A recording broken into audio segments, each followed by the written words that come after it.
детство, велосипед, Сырдарья, жара, теряешь рассудок, самый мощный, ты знаешь откуда, по дворам кружит в танцы, что Кызыл Париж, это не во Франции, это казахский регион, 11-й регион, рядом Айзема, Искра и Колючий, где-то Топс и Белучи, мой рэп классика, ветер сдувает года, но мой стиль таза Кызылорда.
Бүгінгі ештің жұлдызды қонақтары Белучи! Рахмет, жігіттер, көп қолдауларыңызға. Қайырлы кеш, құрметті қызылордалықтар, жерлестер, қалайсыздар?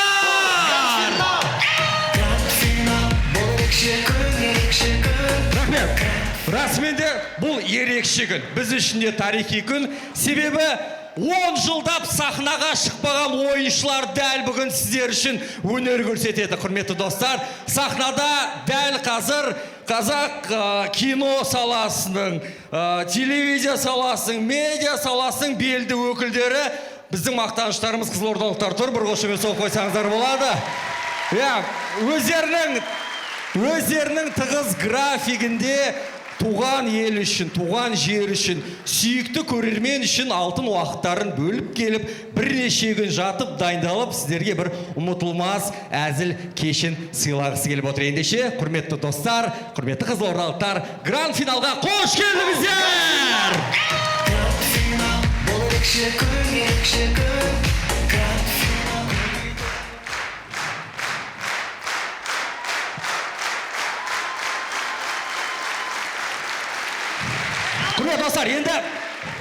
Құрметті достар, Қызылорда КВН филиалының, Жайдарман филиалының түлектері, үздік түлектері міне бүгін сахнада өздері әзілдерін сіздерге дайындап паш етуге дайын тұрған деген ойдамыз. Енді дәл қазір құраммен таныс болыңыздар. Енді жеке-жеке жақсы танисыздар, дегенмен Жайдарманның ережесі бойынша бір айтып өткеніміз жөн болады. Аттары жас болса да, өздері ондай қатты жас емес, бала-шағасы бар, отбасылы, үлкен продюсерлік орталықтарда жұмыс істеп жүрген Қорқыт жастары!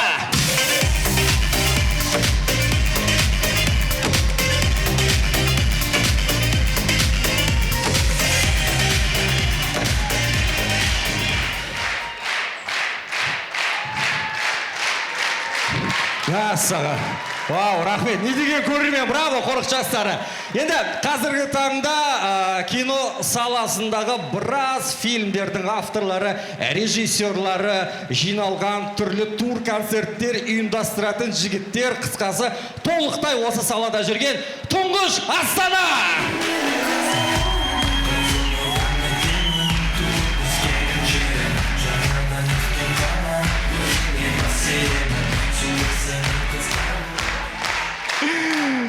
Браво. Және, құрметті достар, бұл жігіттер тек қана Қызылорданың ғана жұлдыздары емес, Қазақстанның жұлдыздары. Жігіттерді жеке-жеке жақсы танисыздар деген ойдамыз. Әсіресе қызылордалықтар өте бір ерекше жақсы көреді. Қорқыт құрамасы!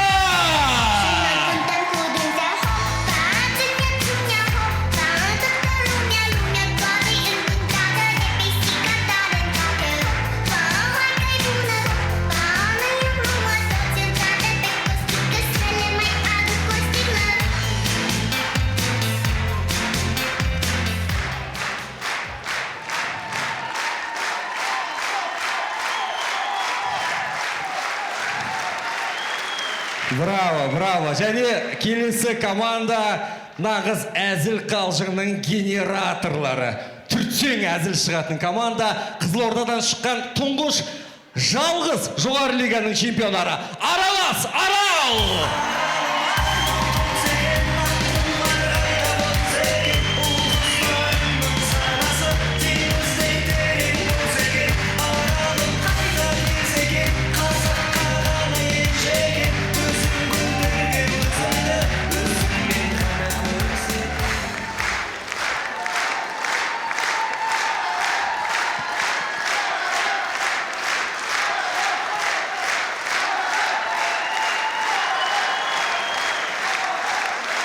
Тамаша, ықыластарыңызға рахмет, құрметті достар. Және Қызылорда, тек қана Қызылорда емес, Қазақ КВН ойындарының аңыздары, легендалар, әзіл патшасы бастаған Қызылорда!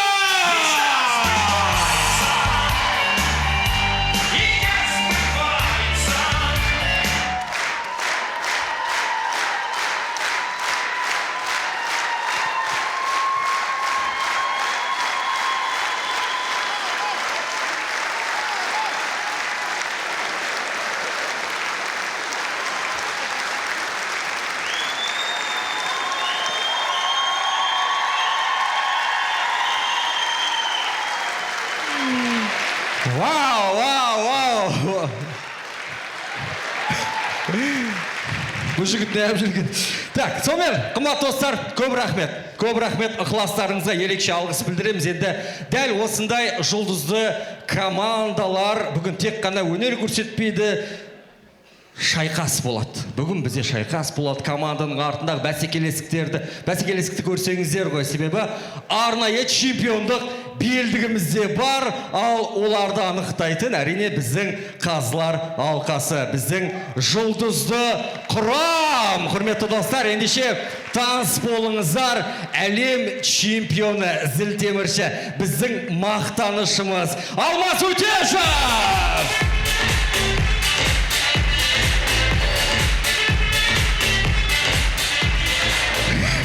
Қанеке, сосын қанеке. Қазақстанның еңбек сіңірген қайраткері, әнші, тележүргізуші Гүлнұр Оразымбетова!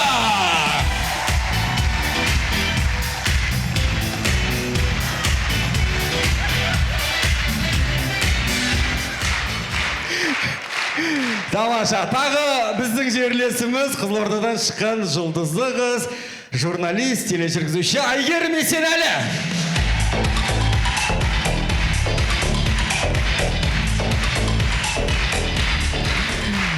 Рахмет, және бүгінгі кештің арнайы қонағы Қазақ КВН-ның Жайдарманның алғашқы чемпионы, тағы бір легенда, көз тимесін Ерлан Айтбаев. Ералаш ағамыз!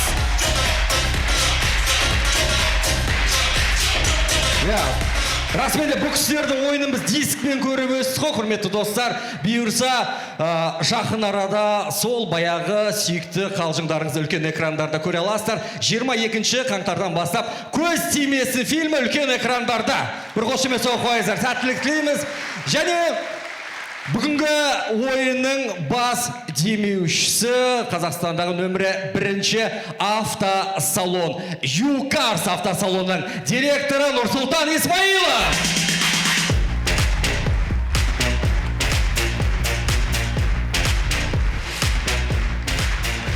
Тамаша, ендеше құрметті достар, барлық негізгі кейіпкерлермен таныс болдық. Қызылорда 2026 жыл түлектер кездесуі гранд финал.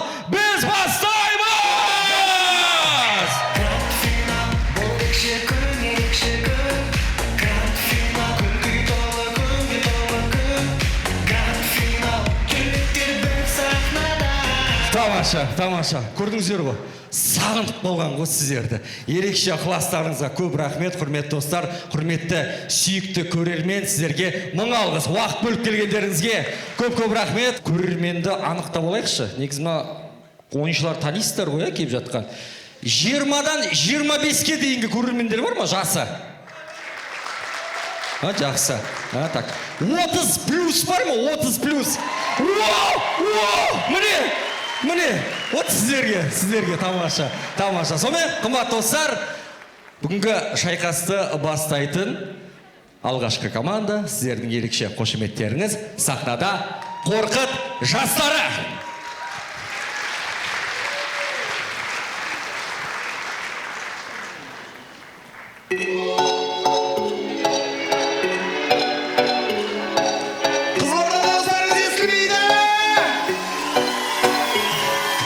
Көп жылдан бері жиналып қалдық, шапалақ ұрмайсың ба не?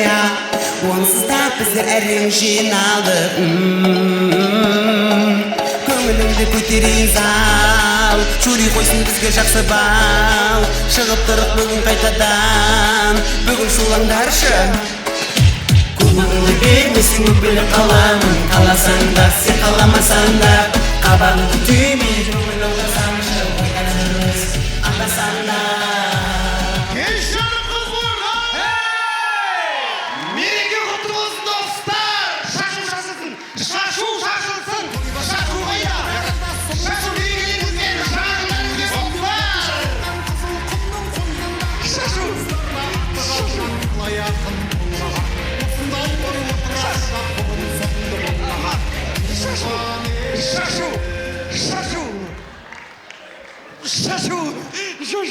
Аяқа тигізіп атсың. Есің дұрыс па сен? Не болды? Шашуға жұрттар кәмпит шашады, осы жанр құрт шашып атқан не? Енді спонсоры кім болса соны шашасын да еді құрсын.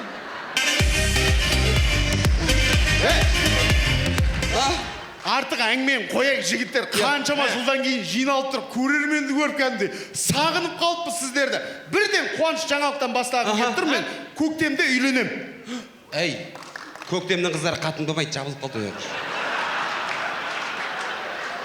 Алмай қой құрсын. Одан квант па бір жақ. Квант дейтін ескі ғой, может, оазистен көрермін. Сен андай әңгімен маған андай қыжа оргазммен жеткізіп тұрсың ғой, ә?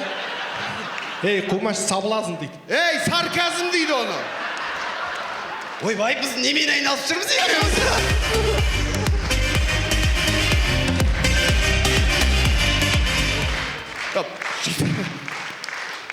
Жігіттер, артық әңгімен қояйық. Аяқтай жас бала емес. Деу жігіт болдық қой. Баяғыдан дәусіз қойсыз, е. Жоқ, не керек болып тұр саған, Айшмен, айтшы, неге тисе бересің сен маған? Ай, сен неге ренжи бересің? Кішкентай нәрсе, просто әзілдеп жатыр, дәу жігіт болдың. Итақта жер-жерді аралап, саяхат жасап жүрсің, кеше Индияға барып қайттың, Турцияға барып қайттың, Кореяға барып келді бұл еш. Ей, Айшмен. Қойшы. Алла шипасын берсін досым. Қыдыруға бардым мен. Өмірің осы сендерді кеше бір әңгіме бастай қойайын десең, бір прикол айтып, мені мазақ қылып, неге мен қолдамайсыңдар? ЛГБТ-ні қолдамаймыз да біз досым. Мұнаның дәр жағында адамдар бар екен оқырсың. Жігіттер, ЛГБТ-ні қолдамаймыз ба не? Нормально жігіт қой қолдайықта. Қазір бетін бері қаратып алам, баяғы өзіміздің әдіспен кән дуалап болса да қайтарып алам. Ачыман, оң құлақ естімейді, баяғыда емес, қасына барып істемесең. Ай, дик, дәу мама. Дик, Мария Магдалена, дәу мама. Әділбек, ей. Әділбек неге жылайды?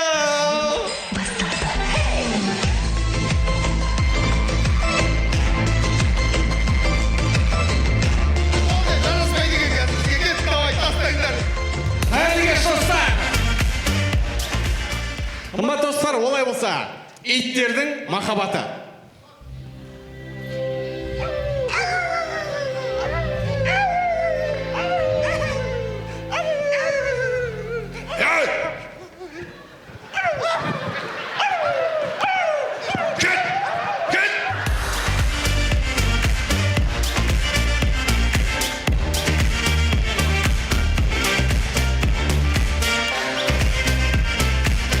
Қызылордадағы митинг.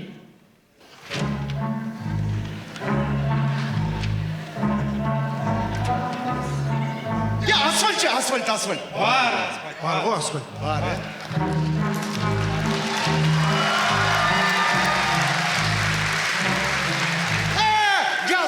бар.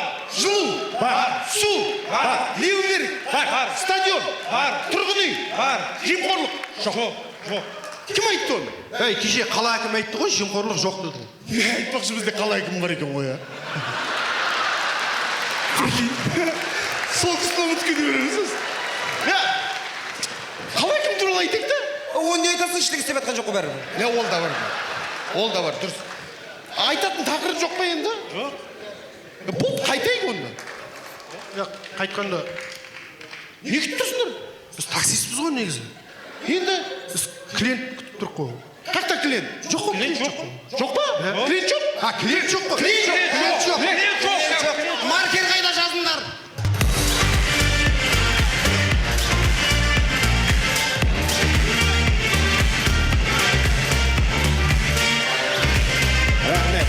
Қымбат достар, эстрада жұлдыздары Гүлнұр Оразымбетова мен Белучи дуэт айтса. Тыңдасаң сыр айтады, мүлдеп мұң айтады, о, хай, хай, хай, хай, хай, хай. Не керек мынау, е? Хай, хай, хай, хай, хай, хай, хай.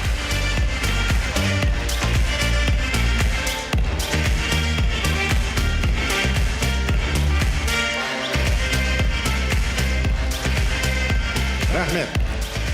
Қымбат достар, Нартай Бекежановтың кезекті спектакльден шығып тұрған өте эмоциональный қыз бен жігіт.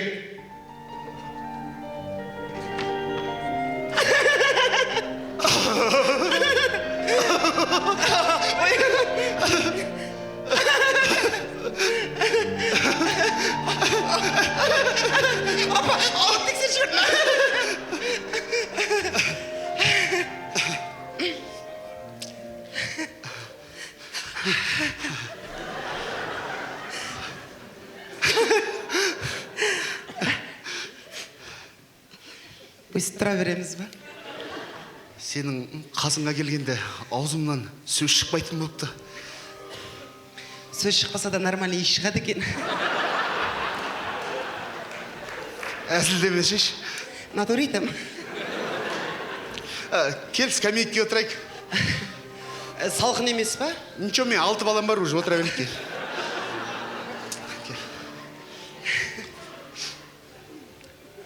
Көп жыл болып көрмегелі. Өзгеріпсің. Сәл толғансың ба? Жоқ, жаңа, просто спектакльде ұйықтап қалған болды, содан көзім асты ісіп тұрған жәрі. Со көзің астынан полный былай қарай.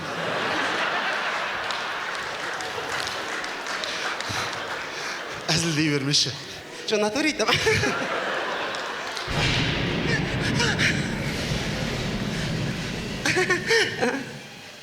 Сылдыра баққан жаңбырдың даусын ай шіркін.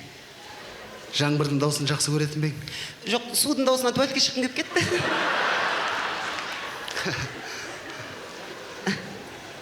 Мынау не томпайып тұрған? Еще екеу. Ой, Жаннұр құрт қой, бағана саған алып ем ғой. Беруді ұмыт кеттім ғой. Ойбе.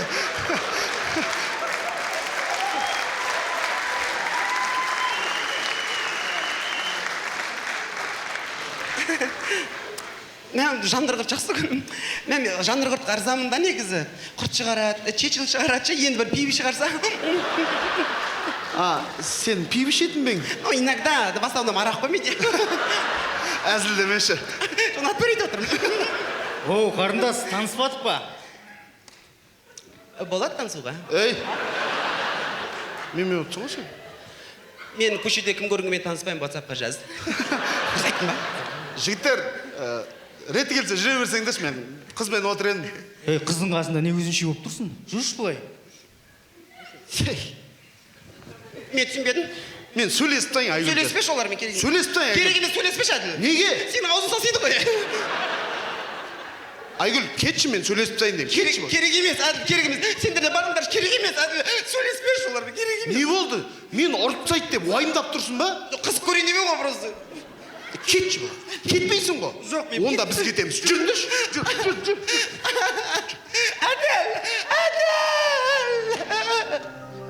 Әділ, кетпеші, Әділбек. Оларды жапырасың ғой, Әділ. Әділ қайда? Әділ стоматологта? тісін сындырдыңдар ма? жоқ ой анаң аузын натура шіріп жатыр ма бірдеңе ғой.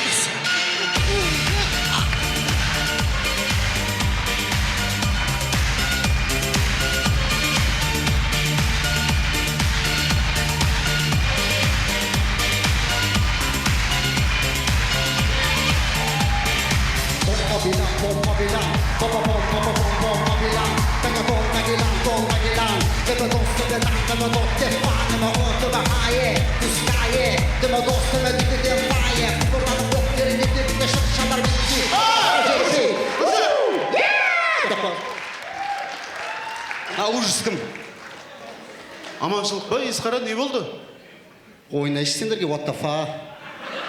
Не қыл дейді? Жаңа құрған тарқап кетті ішінен пепе. Есқара сен есің дұрыс па? Біз уже бітіріп тұрық қой. 3 минутта бітіріп тастадыңдар. Уақыт ете келе енді сондай болады өзі қысқа болып енді. Ренжіме біз ойнап жатырық, толықпыз біз еще. Өз-өзін мазақ қылмаса өйтіп. Шетпеген сені де кетші бар, кетші бітірейік біз. Ақыры бітіреді екенсіңдер бата беріп жүрейін онда. Берші. Caliente este amor, hueso te dela, huesquete de amor, disusituля. Кетші! Құр қолға бата жүрмейді көкем. What the fuck. Сіздермен бірге болған қорқыт жастары, сағындық Қызылорда!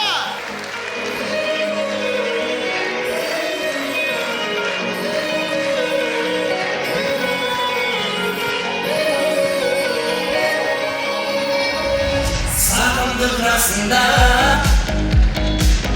біз бұрын ойнаған жерде Қызылорда қаласында ойнамай қаласың ба сезім бар расында жасымнан ойында менде сағыныш арасында сағынбай қаласың ба сезімді тауып берші маған үмітті жағып берші маған көрермен саған айтам қайта сол кезді тауып берші маған сезімді тауып берші маған үмітті жағып берші маған көрермен саған айтам қайта жастығым тауып берші маған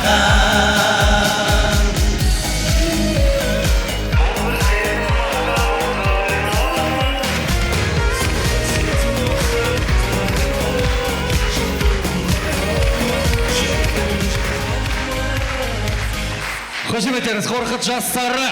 Браво, браво. Түлектер кездесуін гранд финалда одан әрі жалғастырамыз. Құрметті достар, келесі шығатын команда негізі менің ең сүйікті командам. Құрметті достар. Пепе, тұрсай орнына. Тұңғыш Астана қарсы алыңыздар.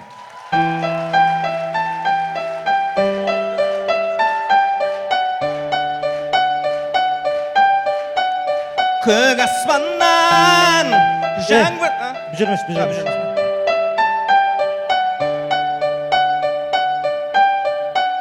Көк аспаннан періштелер көрінгенде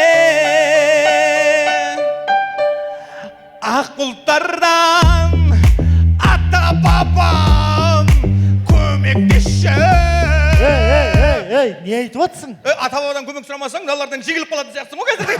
Сәлем Қызылорда!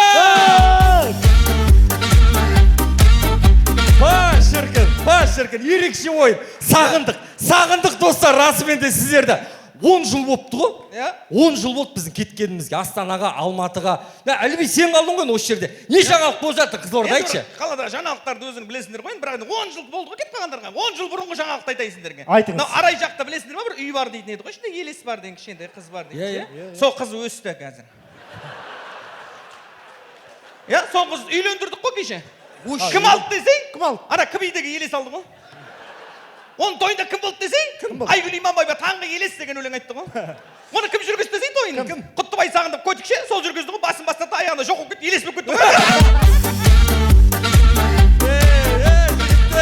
Жігіттер, рахмет. Расымен де Қызылордаға келген сайын тамсанамыз, таңғаламыз. Зәулім ғимараттар, стадион салынып жатыр. Осы ретте Нұрлыбек Мәшбекұлына бір ерекше алғыс білдіргім келіп отыр. Жігіттер, бір нәрсе айтайын. Аха. Әкімге ұрып алыңыздар шапалақ. Жақсы жұмыс істеп отыр. Әкімнің арқасы ғой негізі. Мен бір нәрсе айтайын, жақындасыңыз. Әкім туралы ма? Мен өзім ғой. Ана Арай Сейтемолды білесің. Сол Нәлібаевтікі ғой. Хуш. Мен білем ғой. Хуш. Артында ана Арай парк бар емес па? Соңғы. Мына анда спас. Қой, соның бәрі соныкі ма не? Жоқ, ой, соның бәрі сол ғой салдыртқан деген. Әкім мықты, әкім мықты. Әкім мықтылығын айтайын мен деше алдында Тоқаев пен Трамп кездесті ғой, білесіздер ма? Сол кезде Трамп тұрып айтқан ғой Тоқаевқа, Нәлібаевты маған бер деген ғой. Тоқаев тұр, бермеймін деген ғой. Сосын? Трамп не істеген білесің ба? Бермесем бермей ақ қой, өзім бір күні алып кетемін деп айтады. Жігіттер, тарихи ойын. Расымен де қараңыздаршы, бүгін 30+ бәрі жаңа сұрап алдым. 30+ біздің көрермен кезінде бірге өскен, Питколыш, Қорқыт, бәрі бар осы жерде. Мен қараңдаршы, Қазылар алқасына риза болып отырмын ғой кәдімгі. Мәссаған. Алмас Өтешевті көріп отырмын Қазылар алқасында. Мен бұл кісінің бір суреттерін қараңыздаршы, мінекей мына Алмас Өтешев, мінекей мына көк туымызды көтерген кезі мінекей мынау.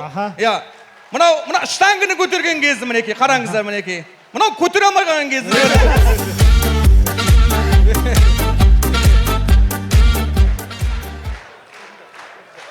Жоқ, мен Алмас ағама ризамын да неге. Ана бір құласада қайттан тұрып қазір спорт саласын көтеріп жатыр ғой. Керемет, тамаша, Алмас Өтешев, қошеметтеріңіз. Алеке, рахмет сізге. Рахмет. Енді кімді көріп тұрмын, мен қарасаңдаршы мінекей. Вау, Гүлнұр Оразымбетованы көріп тұрмын ғой. Қорқыт деген әнмен танымал болған ғой бұл кісі. Қорқыт деген қай ән еді ол? Қорқыт деген әнші, қарасаңдаршы мінекей. Қараңыздар.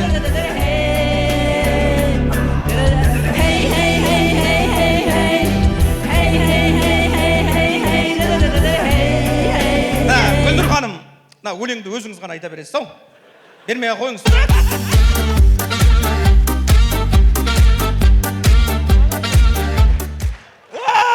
Тағы да кімді көріп тұрмын мынау кім?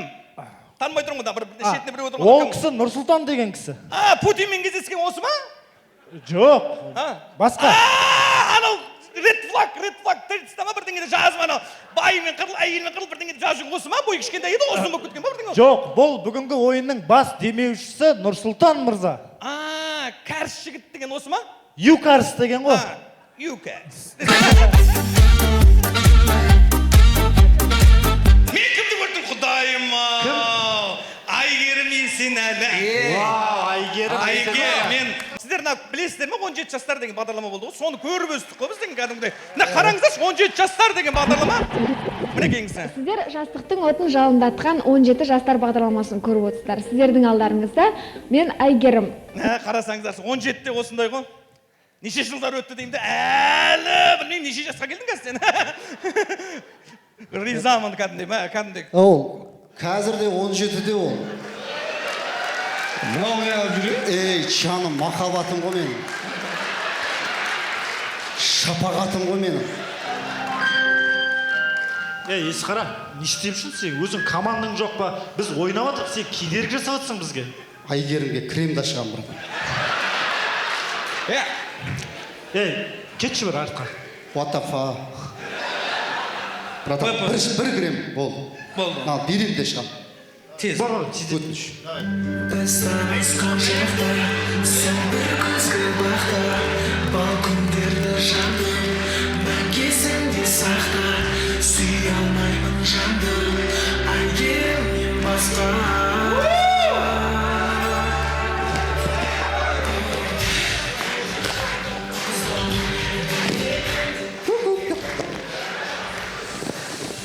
Наконец-то я ждал этого момента. Енді Айгерім баяғыдан кәдімгі ғашықпын, білесің.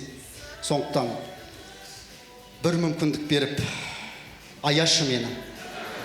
Осы сәтті күткеніме 113 жыл болды. Зомбимін ғой мен. Егер рұқсат берсең, екеуміз бір копиумға барып, кинорумға барып, отырсақ деген ниет бар. Мынау саған жаным.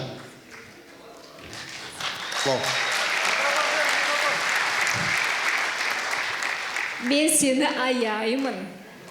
Үйге барғанда әйеліңмен тату тәтті болу үшін мына гүлді соған апарып бер.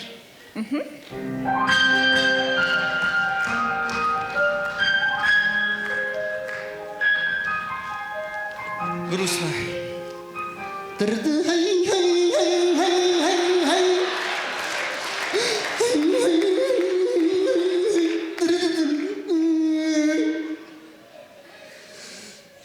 Алмас братан де.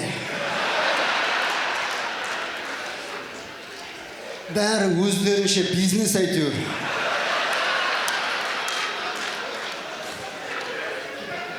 Құйш. Не құйсам да құйш. Жігіттер, өмір қатал деген осы.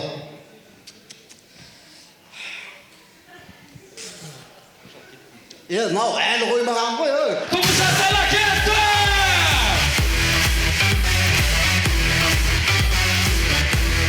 Құрметті достар, қазіргі таңда жас жігіттер өздерінен жасы үлкен қыз келіншектермен бірге жұп болу трендке айналды. Сонымен көшеде. Жаным, туған күнің құтты болсын, пайғамбар жасың құтты болсын.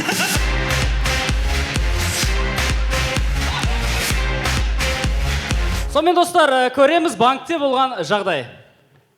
Кешіріңіз, жаңа ипотека қаншаға шықты? 50 жылға 38 мың теңгеден келеді. 150 жылға өшіңіз. Кече 150 жылда кім бар? Тонау, жаттыр, тонау! Белучи!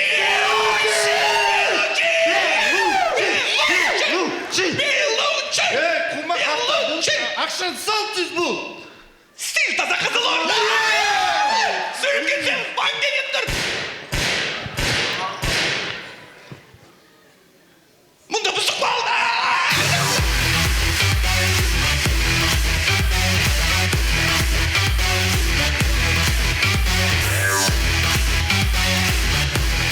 Достар, өзіміздің жерлестеріміз, біздің мақтанышымыз Белучи тобы Акиматта. Мінеке Белучи деген... Қош келдіңдер жігіттер, біз сендермен қуанамыз. Сендер Қызылорданың абыройын кәдімгідей республика деңгейінде көтеріп жүрсіңдер. КЗО 1, КЗО 2 хит қой. Хит болып жатыр. Енді былай келсек, біз әкімдік жиналдық та өзіміз ақылдаса келе. КЗО 3 дегенге бір өлең шығарсаңыздар. Қандай? КЗО 3 дегенде, бірақ оның ішінде бірақ бір-екі сөздерді өзгертейік. Біз сәл аралассақ. Аралассақ, бірақ саған сіздер айтасыздар ғой, Қызылордада тал жоқ деген. Сол жоқ деп айтуға болмайды дейсіз. Болмайды да, жоқ деп бүйтіп айтып, онда Қызылордада тал бар, 6708 түп егілді деп айтыңыздар. Отчетқа керек болады. Бізге отчетқа керек болып тұр да. Соны бүкіл Қазақстан білу керек үшін. Сосын Қызылордада тау жоқ дейсіңдер ғой, тау жоқ дегенді айтуға болмайды. Болмайды. Білесіздер ғой, қаншама ғимарат әкім салып беріп жатыр ғой, тауып та салып беремін деп жатыр. Келер жыл салып береді, тау бар. Сосын анау Жамал Ганжа деп бастала ма, қалай еді өзі? Жамал и Ганжа деп бастала. Соны не керегі бар? Танымаймыз ғой Жамал Ганжа деп. Одан қайта біздің Қызылорданы біледі, бәрі біледі. Абзал ИК дей салыңдар болды. Солайынан күштірек болады. Сосын барып ана шиелі деп көп айтады ғой, білесіз ба? Шиелі. Не керек бар? Одан қайта бейт шиелі, бізде күріш бар, 8, 705, 6. Жарнама. Сендер қоймағансыздар ма? Охранниктер ғой, жүрдер, Акиматқа кіріп жүрдер, жүріп кетті. Ана күштейді, негізі.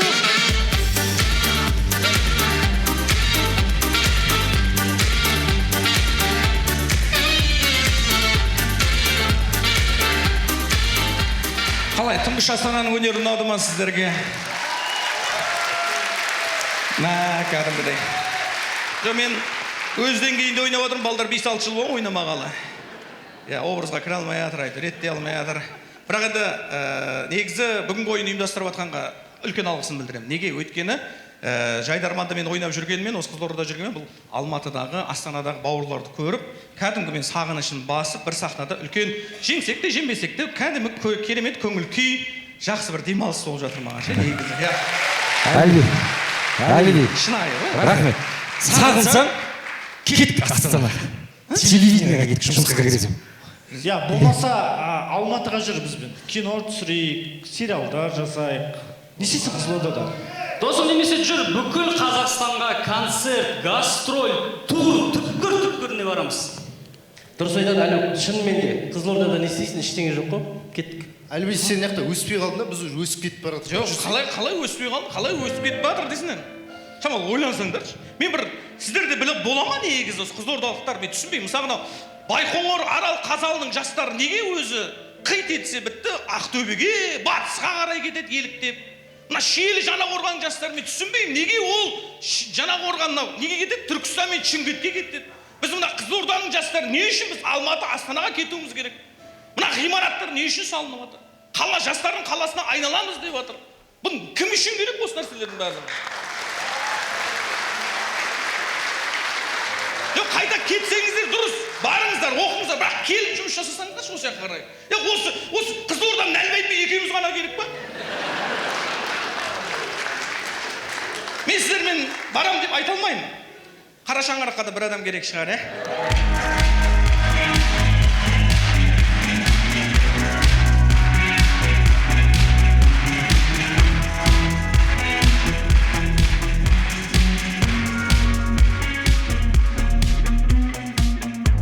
Мен жарық жұлдыз ал Қызылорда менің мәңгі мекенім. Ең әдемі қыз білмейтін қандай сыр бар екенін. Бәрін ұмыт, бәрін берем бұл қала үшін. Бұл тұңғыш Астана әлі де сол күй. Лондон, Вегас, Прага, Алматы, Дубай. Бірақ Қызылорда жүрекке жақын ғажайып ай. Бұл қала сондай. Мені елесте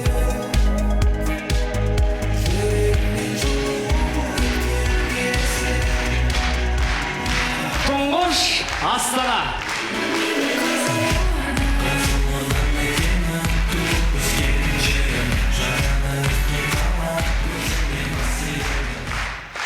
Ой, жігіттерге рахмет, бір қошемет соғып қойыңыздар.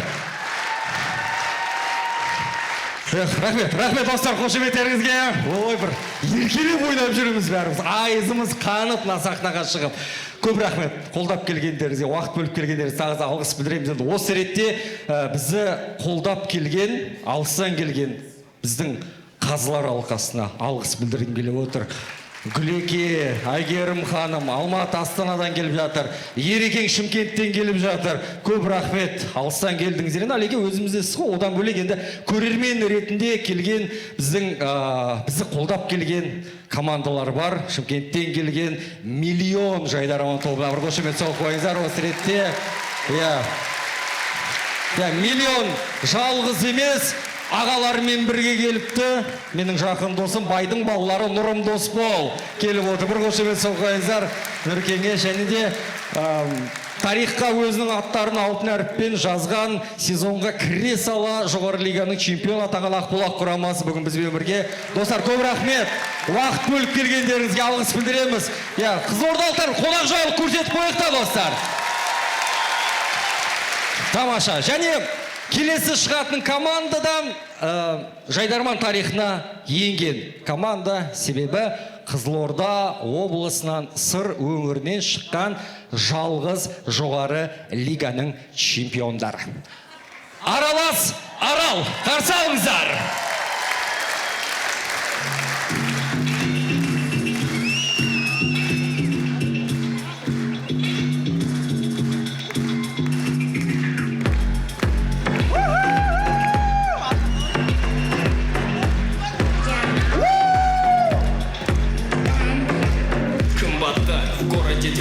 Ночи 7 көзім говорят, ну что ты очень хочешь. Айналам тулан қыздар беттерін көрші. Маған жақында апалып кетуге просишь. Кім тоқташ, есімінді қайталаш. Не дедің естілмейді бері жақындашы. Джонни Депп өтіне өйтіп жатыспашы. Көршілерім ояу Мынау қойды. Ешелгенше тықпайтын жатыр. Не болды? Әлгеш Қызылорда не бардақ қылдың ба? Басын бардақ қылдың ба? Әдемі емес па? Гүлнұр қалайсың?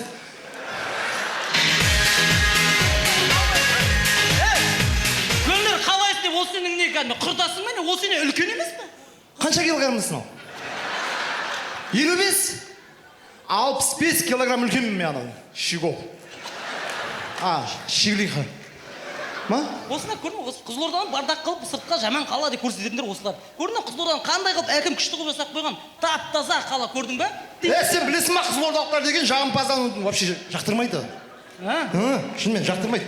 Не, деп ұмытып қалды ма сөзіңді?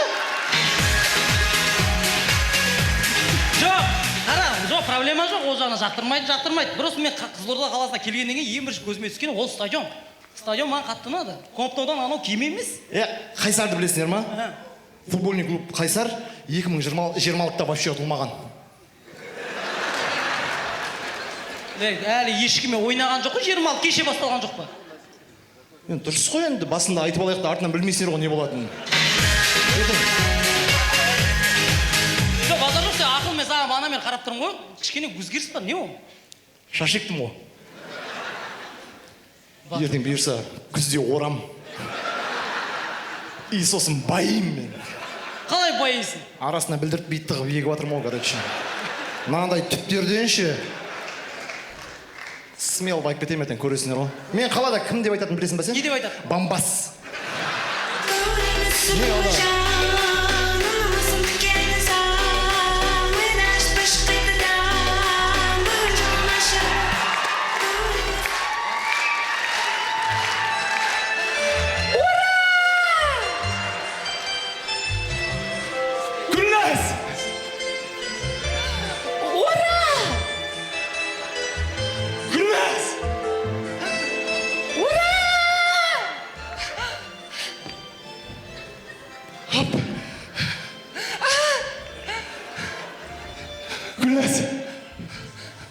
Оля, былай тұршы. Мяу. Пшаш. Келесіз ба?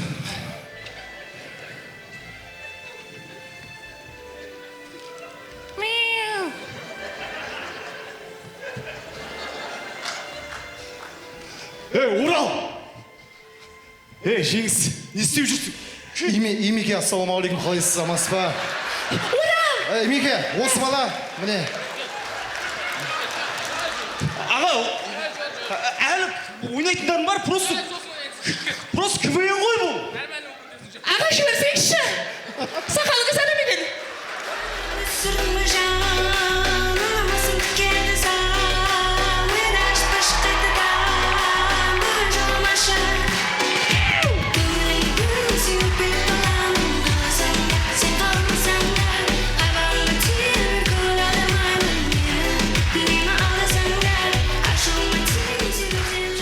Қалайсыздар?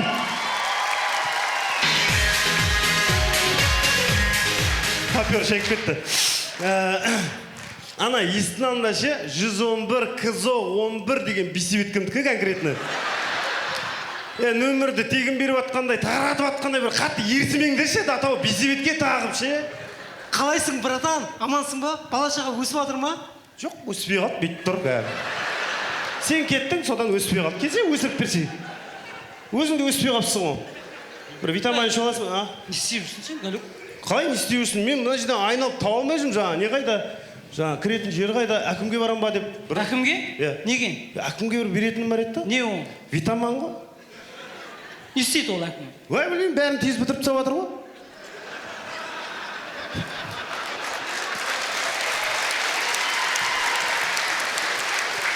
Сәлем басқа облыстар сияқты жай асықпай, созып ұзағырақ шал. Бір қарайсың стадион, бір қарайсың анау. Бірақ негізше әкім техничный шетін сияқты. Қақтан білдің сен? Ана бір апта бұрын келдім ғой. Ана жақта ештеңе жоқ еді. Бір апта деген келіп қарап қалсам, лебек қақиып тұр. Дұрыс қой енді, лебеларға қақия береді осы.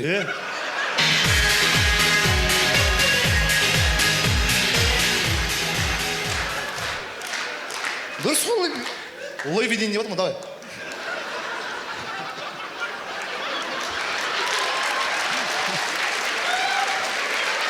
Құрметті әріптестер. Ұмытып қалсаңдар, оны айтыңдар, бірдеңе алып шығамыз әйтеуір.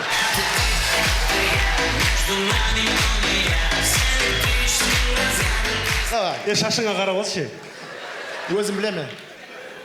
Бастасай ары қарай, бұсы. Витаман. Сен қалай витаманға амбассадор болдың? Сенің аузынан шыққан сөздердің барлығы кәдімгідей 18+ белден төмен болып кетіп жатыр. Сен аузынан шықса, сондай болып Міне, осыны ғой айтайын деп отырғам, есіме түсіп жатқан ше. Міне осы. Сен не айттың, халық белден төмен қабылдайды ғой? Неге?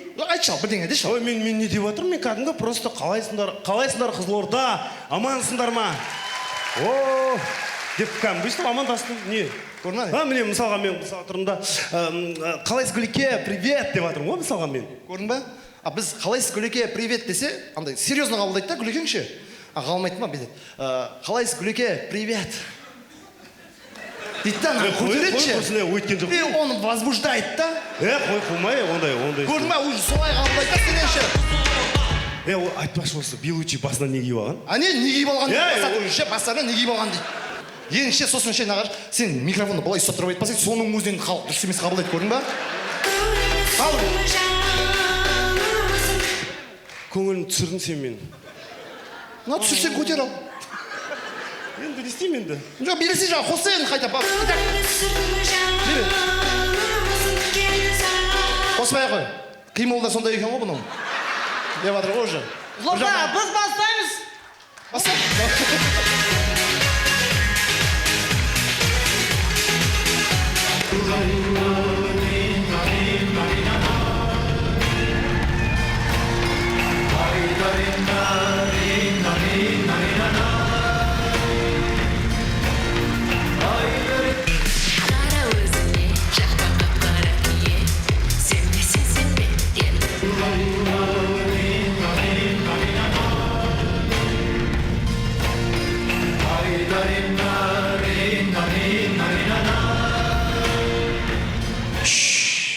Шутка хабарлаймын қазір тыңдандар. Сіздерге бір түрлі болуы мүмкін, но біздің Аралдың базарында осындайлар кездеседі. Сәнбердік апа, екі носки беріп жібересіз бе? Әй, Гүлзира! Мына екі мақауға носки беріп жіберші. Шұлық, қарашылықтар сұрап тұр, екі мақауға бере салшы мынау. Апа, естіп тұр ғой, Аралдың бағасын түсінеміз ғой, сөз айтпай қойсаңызшы. Гүлзира, мына екі көрбақ әлі тұр ғой, босайшы.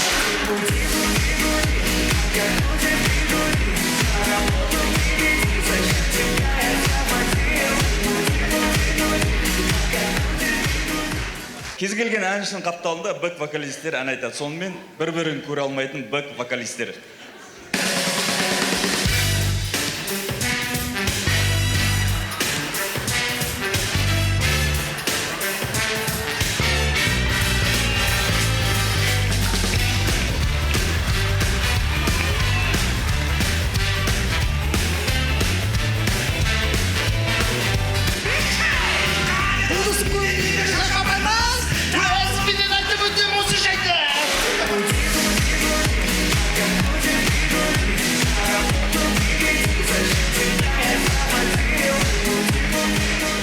Рахмет, біз арт жақта тұрып дайындалып алдық жаңа.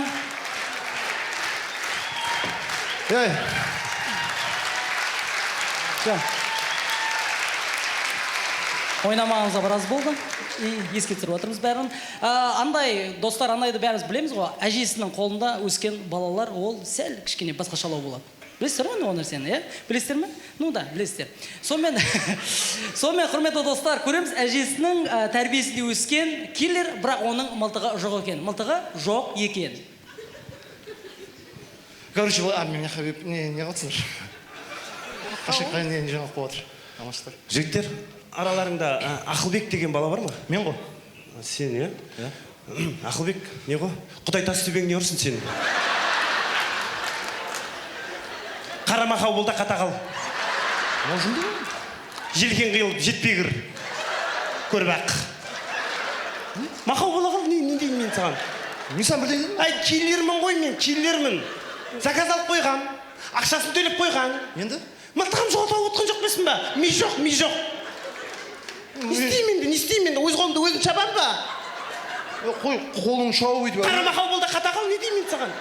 Жайы болды енді. Көрбақ. Енді қолың шауып оған әуре болмай қой, мен мынандай қарақстан өмір сүргім келмейді, мен кеттім, давай аманшылықта мен. Давай жігіттер.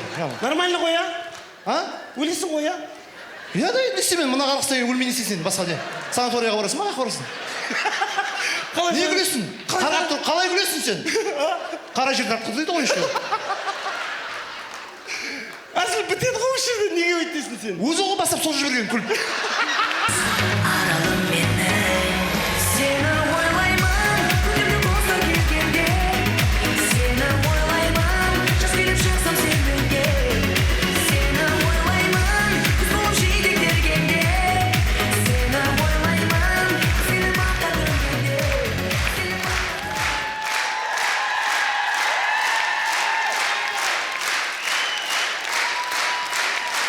Банкіден шықпай жатыр ма? Ана алдындағы нені айтшы, ана массировканың ішінде тартылып атқан ет дейді ғой, соны алдына мені қолға дейтінді айтқаш күшті. Қара, өлтірекке комедия. Любой өрелді өлтірек.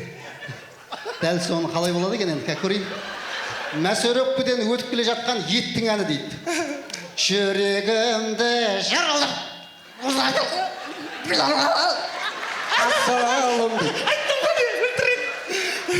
Ана сіңір тұрып қалады ғой массировкаге. Жиза. Жоқ, сосын андай пышағы бар ғой, крестикше. Иә. Соған не тұрып қалған. А сен өйтетін шандырма не ол жаңа? Құлағым естіметін, білмеймін.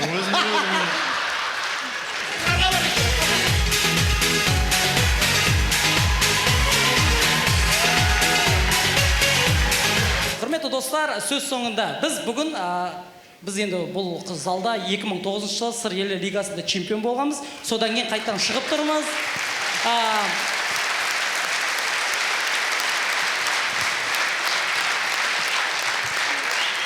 Сіздерді көргенімізде өте қуаныштымыз. Енді тұңғыш рет Аралас командасы тек қана Аралдың емес, сонау жаңа қорғаннан бастап Аралға дейінгі бүкіл аудандардың атынан бүгін шығып тұр.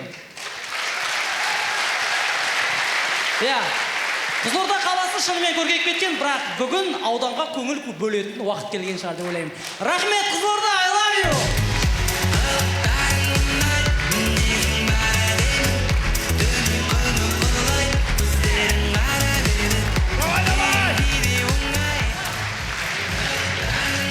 Қата, қолдап қойыңыздар! Ерке балаларыңыз, ауылдан шыққан қарапайым балалар, қазіргі таңда расымен жұлдызды жігіттер, кез келген жоба Араластың жігіттерінсіз өтпейді. Ол рас, сондықтан бір қошемет соқ қойыңыздар жігіттерге. Ойынымыздың демеушісі U-Cars автосалондар желісіне алғысымызды білдіреміз. Ереке, көп рахмет қолдауыңызға. Көп рахмет, Ереке. Енді құрметті достар, арамызда айтып қонақтарды айтып жатырмыз және үнемі бізді қолдап жүретін, қолдауын аямайтын, жігерлендіріп жүретін біздің ағаларымыз бар. Осы енді Айгерімдер жақсы біледі бұл кісілерді. Қызылорда жайдарманның негізін қалаушылардың бірі деп артық айтпаспыз. Қорқыт қырандары командасы бар, арамызда отыр. Қазақтың қазағы командасы бар. Тұңғыш Астананың бірінші құрамы бар. Бір қошемет соқ қойыңыздар ағаларымызға. Көп рахмет. Енді Қорқыт қырандар туралы айтып жатырмыз ғой. Негізі Қорқыт атындағы Қызылорда мемлекеттік университетінен әр жылдары расымен де соны осы ағаларымыздан бастап үнемі үздік командалар шығып келеді. Оны мойындау керек. Жаңа Q құрамасы болсын, Қорқыт жастары болсын. Және дәл қазір шығатын көрерменнің ерекше махаббатына ие команданы айтпай кету мүмкін емес. Оны өздеріңізде жақсы біліп тұрсыздар. Ендеше жігіттер сіздерді сағынды, сіздерде сағыныштарыңызды бір қошеметпен жеткізіп қойыңыздар. Сахнада Қорқыт құрамасы!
неғып асылға бірінші сен сөйлейсің? Біз неге сөйлемейміз? Үндемей тұрамыз өмір айтып осы жерде. Бірыңғай сен сөйлейсің бірінші. Әйтеуір осы команданың звездасы сен әйтеуір. Шынымен? Басталмайды. Не болды сендерге? Мен звезда емеспін. Енді? Звезда анау. Кім? Келатыр әні, қарасаңдаршы тұр.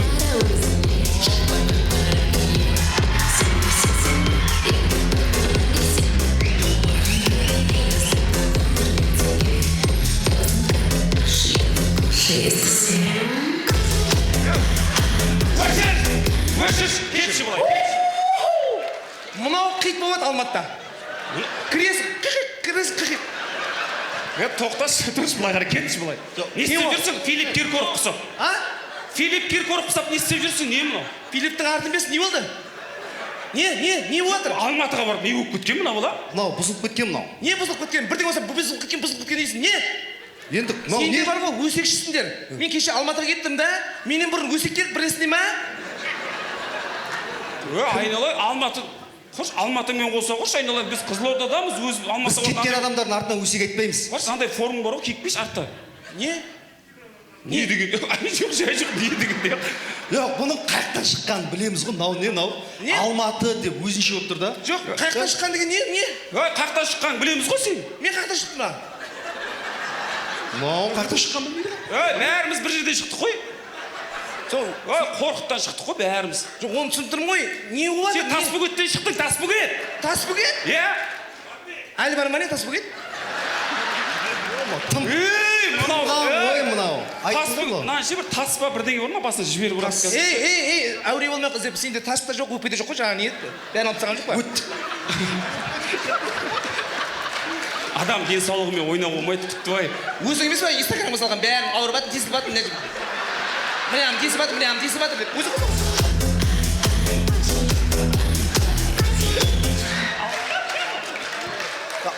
Не? Мен сендерге айтамын. Мынау сендер мынау жүрістеріңмен болмайды мынау. Не мынау? Біреуің арық, біреуі семіз. Ойбай. Алматыға. Шаншар басталды ғой, дұрыс ойнаса керек. Алматыға бару керексіңдер. Осып жүрем. Қойсай. Не? Қойсай. Кім звезда? Не бар Алматыда? Бәрі бар Алматыда. Айтшы, не бар? Ол Алматыда бар нәрсе, Қызылордада бар. Бізде Алматыда Мега бар. Бізде Арай Сити бар. Бізде Алматыда метро бар. Бізде Петро бар. Дұрыс. Біздің Алматыда аборт бар. Бізде аэропорт бар. Не істейсің? Біздің Алматыда тау бар. Бізде Мадина Садуақасова бар. Оның тауға не қатысы бар? Бойың өскенде түсінесің. Сен білесің ба? Біздің Алматыда тау қозғалса, жер сілкінеді. Біздің қалада да әкім қозғалса, бүкіл облыс сілкінеді. Не істейсің? Олай болса, бүгін ойынды сілкуге келген Қорқыт құрамасы біз бастаймыз!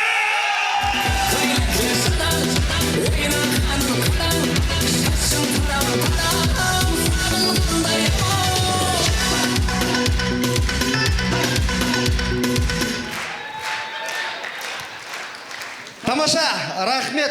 Олай болса, Қорқыт құрамасы өз стиліндегі әзілді бастаймыз. Қызылорда қаласын, жалпы Қызылорда облысын бір теңіз деп алатын болсақ, сол теңіздегі балықтардың әңгімесі. Ойбай, балық-ау, кешігіп қайда жүрсің? Ойбай, мына теңіздердің бәріне камера қойып тастаған ба, немене құрсын?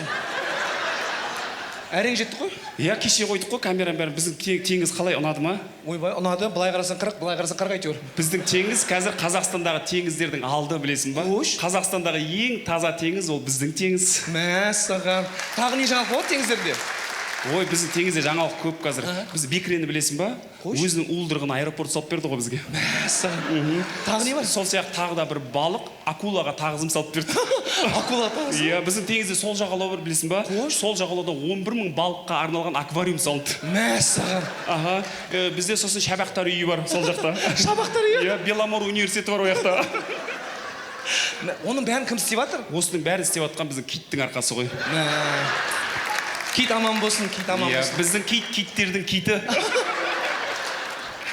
Ойбай. Сосын сендерді балықтар бәрі қазақша сөйлейді дей ма? Ойбай, сен білмейсің ба?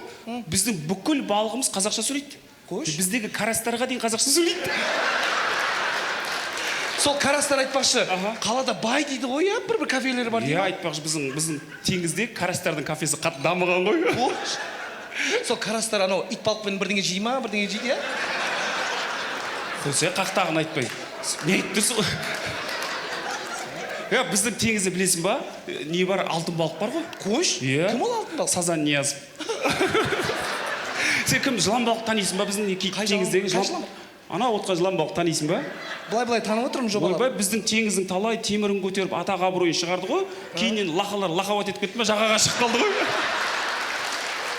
ойбай бірақ молодец жылқыға сұхбат беріп қайтадан нормально болып кетті ойбай оны айтасың ау сен ол бүгін жаңалық қақтан естіп жүрсің ойбай анау обзорщиктер бе қазір көбейіп жатыр жарнама сондай балықтар бар бізде олардың үлкен балық кім екенін білесің ба авиа амур адикус деген ғой қош иә ол өзінің уылдырығын шашты астанаға кетіп қалды артынан кейде уылдырықтар көбейіп кетті тап таза мөңке дей ма бірдеңелер шығып кетті қазір ойбай сен спокойно айтып отырсың қорықпайсың ба қорықпаймын мен не болды көп болса сазан күзода қуырылып жатармыз бүйтіп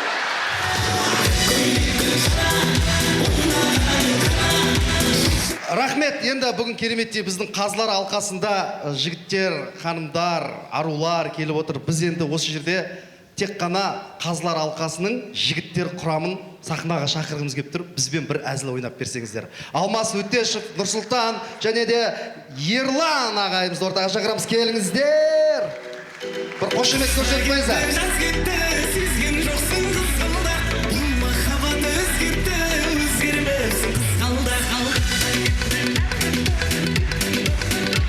Сонымен бүгінгі гранд финал ойыннан кейін қазылар алқасы белгісіз бір кафеде. Так, қош келдіңіздер. Тағы келіпсіздер, қош келдіңіздер. Сізге әдеттегідей, бірден заказ алайын, әдеттегідей. Сізге де әдеттегідей, Сізге де әдеттегідей ма? Я деп қой, не әдеттегідей? Бүгінге отқан жүрсің бі? Пока суақ білейін сізге, отыра беріңіз заказ. Мен емес деймін. Мен саған адам құсап айттым ғой, заказ саған берген жоқпын, байналайын. Мен мыналардан заказ алып жаңағында кеттім ғой, мен сендер бір шет көріп тұрмын. Мен бүгін туған күнім, мен саған айттым ғой, маған кабина керек, мен алдым осы кабина. Көне, осы ма сен айтқан кафең? Иә, осы заказ беріп қойған ғой, мына істеп тұрған қарсы басқа біреуді отырғызып қойған ғой. Сен жындысың ба, сен Гуляны танымайсың ба не? Қазір шешеміз администратор шақырайыншы мен, Саламатсыздар. Сен ба администратор, сөзіңе жауап бересің ба? Мен заказ бергем, анау мен заказымды алмаған, кабинаға басқа біреуді отырғызып қойған. Жоқ, дұрыс қой, қыздар, енді сіздер үнемі келіп жүрсіздер. Бұл кісілер сырттан келген қонақтар да. Не өсек тыңдап тұрсың, қарасana айқалар. Жоқ. Есік ашық тұр ма не? Білмеймін ғой, әйтеуір қарап тұр ғой үңіліп. Жоқ. Мынау терезе ғой деймін мына жер. Жоқ, қонақтар да ұятта келіп жатыр. Соларды отырғызып қойды. Сіздерді басқа орынға отырғызсам. Сен қонағың келеді деген біздің қонақ ше. Біздің қонақ ше. Қанша адам шақырдық? Қыздар, ол жақсы жігіттер, танымал танымал жігіттер бар арасында. Енді алыстан келген қонақ болған сіздер енді местныйсыздар ғой. Сіздер танымайсыздар. Ешкім танымайды. Аналар танымал. Қырғын шығарамыз ішіне кіріп. Кім танымайды? Бізді ма? Бізді бүкіл қала таниды. Сен танитын шығар? Сен танитын шығар, мен жақында келдім ғой. Жоқ, енді ше, анау жігіттерді ренжітпей отыра берсіз. Сен кетші бар. Кешайт етпеңдер. Құрыш бар айналайын. Көзіме көрінбей кетші бар. Қырғын шығарамыз кәмілар. Келеді, анау мұнау деп қайтарып жеріп не қыласың. Саламатсыздар ма? Мен танып отырмын ана. Кімдер? Кімдесіз анау? Тілімнің ұшында қара жүрші. Алмас. Қай Алмас? Баяғыда біз бәріміз дауыс бердік қой анау. SMS жолдап ана. Кетші бар, Алмас Кішкенбаев па? Сол емес па не? Құш бар, бірден білдірмесей танитынбыз, бәрін танып отыр ма? Бер жағындағы Союз мультфильм ба? Кім еді? Кім? Ералаш. Кет. Қалайсыңдар жігіттер? Қалайсыңдар? Қалайсың Алмас? Қалайсың? Жағдай қалай? Машинасы көп бала? Ане қотшы. Саламатсыз. Қалайсыңдар? Біздің кабинаны алып алыпсыңдар ғой. Бірге отыра береміз бәлде. Білмеймін, жақтырмай жатырсыңдар ма? Мен бірден айтайын Ералашталым. Бүгін мен үшін прикольный ден. Сен бүгін қара жамыласың.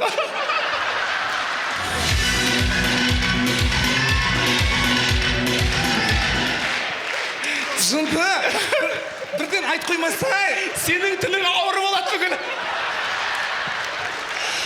Мың бір түн десем, мың бір түн! 100 өлің бар ма? Өлә арқыл жырқыл подружкамыз ұмытып кетіппіз ғой. Кім еді подружкаң? Өлә Нұргүл ұмытып кетті. Ойбай, екеуміз кетіп қалыппыз ғой құрсын. Алып келейін бар. Саған бір қыз тауып қойдық. Шығарады. Жүрші Нұргүл. Жүрші. Сен ұмытып кеттің. Таппай қалдым ғой сендерді.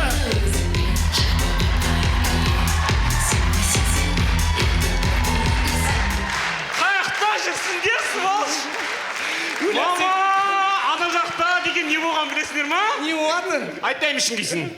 Сен той кіріп кеткен екеуміз кіріп кетпіз ғой мына білмей қалыппыз Сол ғой, аралап жүрмін, аралап жүрмін. Жігіттер танысып қойыңдар, көкпет подружкамыз біздің. Жүр, танисың. Танып отырмын ғой, кім емес па? Кім емес па? Тіл тимесін. Тіл тимесін. Көз тимесін. Көз тимесін. Ералаш.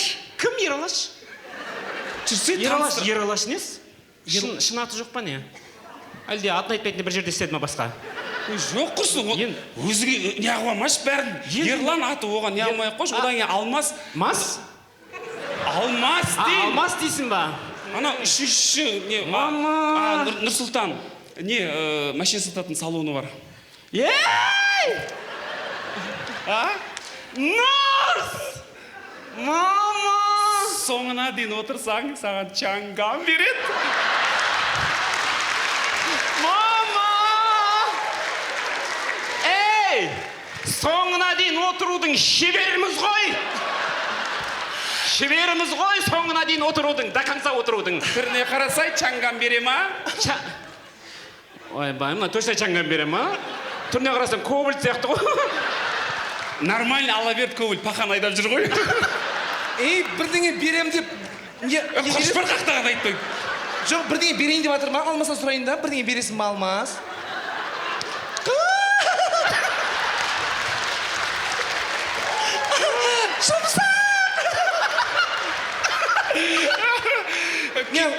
Күйіп кеткен бар өне қалмаса сияқты ма? Құрышпас, өзің қарын ашып тұрған біліп тұрыпсың ба? Нең бар ода? Алмас, мен саған сұрақ қойым келеді, ана сендер ана бүйтіп не істеген кезде ана ұнды не үшін жағасыңдар, бауырсақ пісіресіңдер ма? Гуляның туған күнін Алмас сен көтереді шығарсың.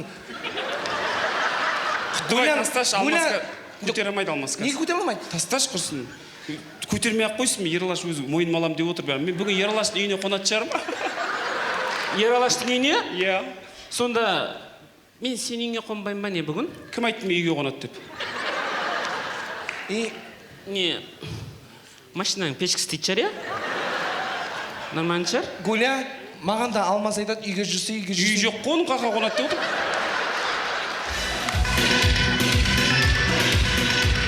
Тасташ, не қылайықшы? Көңіл көтер, бір вальс билейікші. Давай, вальс билейікші. Ералаш, мен вальске шақыршы. Кәне, көрейік вальстеріңді. Құрыш бар? Свет өшіргенмен мен өшкен жоқ десей.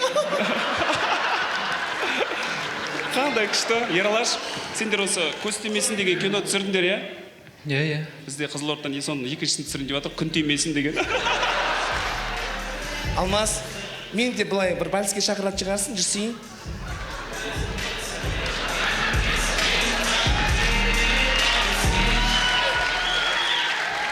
Ұстасай, қыз ұстап көрмегенсің ба не? Ылғи темір ма не сен?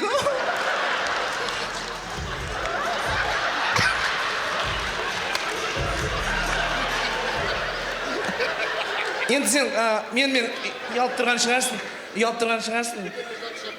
Мені көтерші, Алмас. Бір.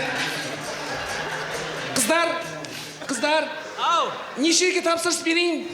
200-ге тапсырыс бер.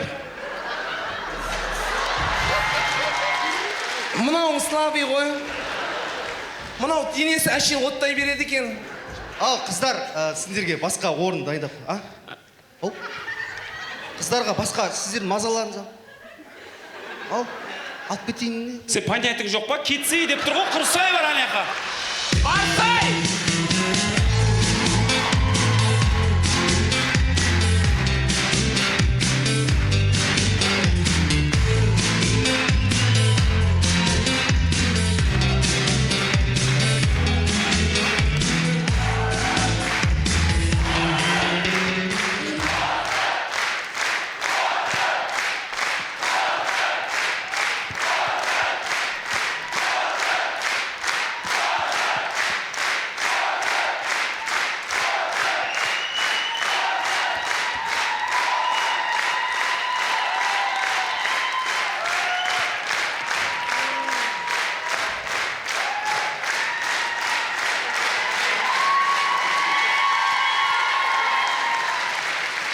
Құрметті көрермендер, негізі Қорқыт құрамасы осы Жайдарманда қанша жыл өнер көрсетіп, біз бірде-бір чемпион бола алмадық негізінде. Бүгінгі гранд финалда да арнайы пойыз тігіліп жатыр екен. Бізге дейін командалардың барлығы арнайы Жайдарманда ойнап, пойызды алды. Бүгін ойнап жатқан командалардың арасында бізде ғана пойыз жоқ екен. Ал командалардың барлығы қазір сырттан келіп ойнап отыр. Пойызды алса, сырт қалып кетеді. Қызылорданың атынан ғана шығып ойнап жатқан біз ұтсақ музейге қоямыз. Қорқыт құрамасы! Рахмет! Нұрболған Шарапов! Қорқыт құрамасы!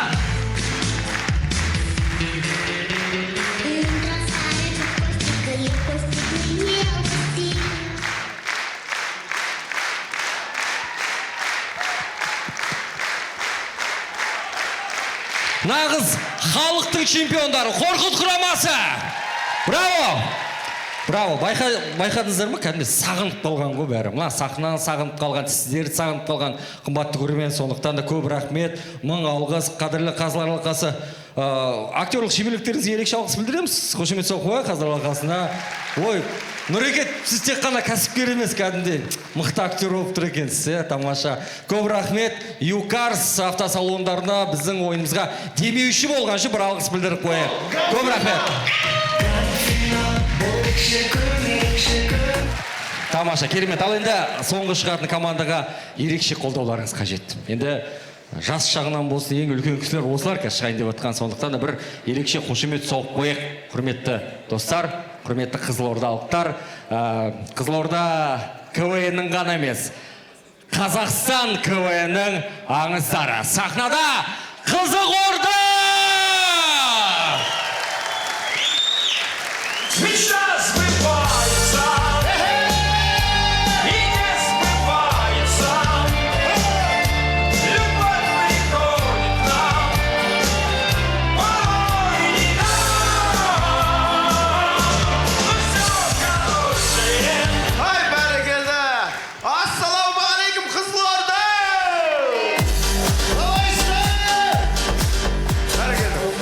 Өте күшті. Қызылордаға келіп, таңғалып, Нәлібаевқа риза болып жатырмын бар ғой. Левый берікті қарашы, саған қандай биік зданиялар, стадион, анау трассасы жып-жылтыр, күшті болып. Левый берік деп атсын, енді бірақ өзің ойла, Нәлібаевқа дейін қанша әкім жұмыс істеді ғой негізі. Жоқ, сен Левый берікке барып көрдің ба? Сен Левый берікке барсаң, өзі көрініп тұрады өзі. Нәлібаевтың салған зданиялары мен баяғы әкімдердің салған қызыл үйлері тұрады өзі. Бүйтіп қарап тұрсаң, мынау Нәлібаев, мына стадион, мынау қызыл үй. Я осы екен ғой деп жүресің сияқты. Бірақ деймін, бір кем дүние. Дариян айтыш кезінде Тасбөгеттен түсесің, запыттан фыр етіп бірақ шығасың. Ақспен барасың ба? Қандай керемет, иә. Қазір Тасбөгеттен түсесің, жүгіріп өтіп кетесің арғы. Ағалар бәрі керемет, левый берек болсын, бәрі бүгінгі ойын болсын, бәрі керемет. Қазылар алқасын қарашы, бәрі сұлу жандар, сұлу кісілер. Бүгінгі ойын көп созбай бастайық. Дайынбыз ғой? Бастайық. Біреу жетіспейді ғой бізге. Мен қарап тұрсам, бізге біреу жетіспей тұрған сияқты. Біреу, бізге біреу жетіспейді деді ма?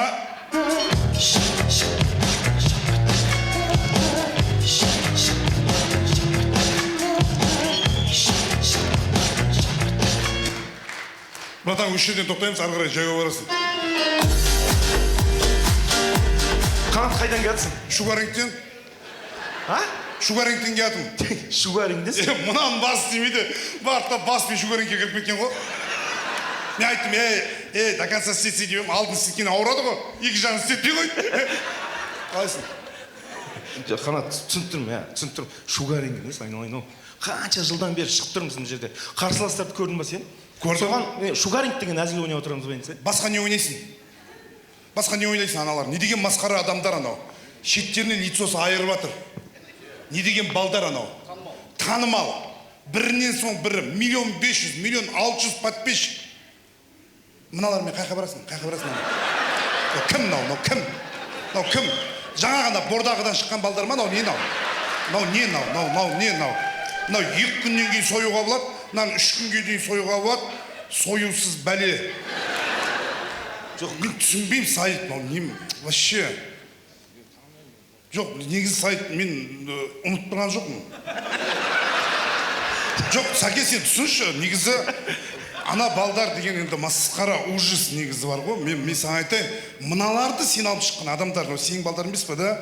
Мына соларды мен саған айтайын, халық түгілі даже мен де танымаймын мына балдарды.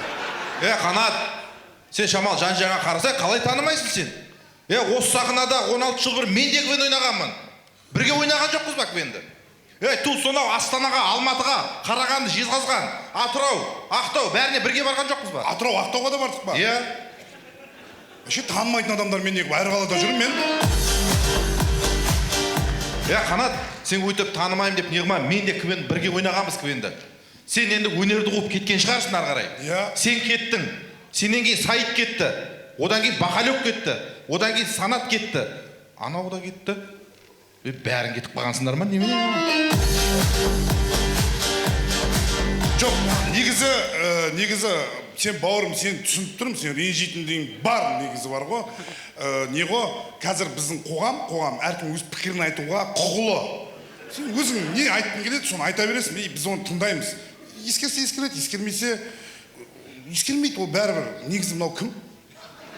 Қанеке, қалай танымай тұрсың? Сен мынаны қалай танымай тұрсың? Таныс қойшы.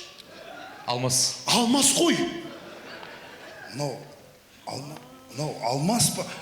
Алмас! Мен ренжімеші, мен Алмас, мен сен вообще ұсташ мен андай таңғалып не қылайын, сен ақыры тұрсың ғой.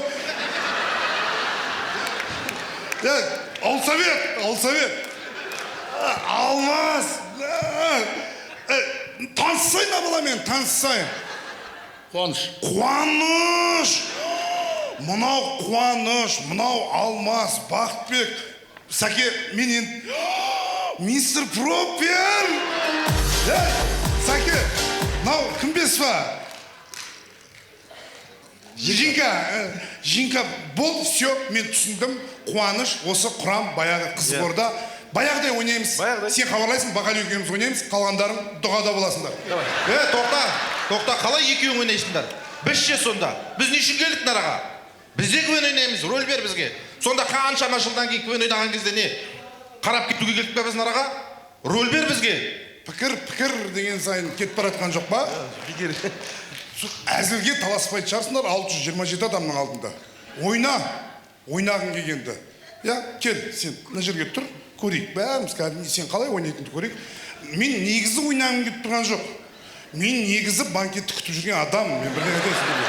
Мен бұл квен ойнап, мен бұл ырқыл-жырқылдың адам емеспін. Жалғыз өзім кәдімгі күніне 3 концерт қойып жүрген адамның миын ашытпаңдар.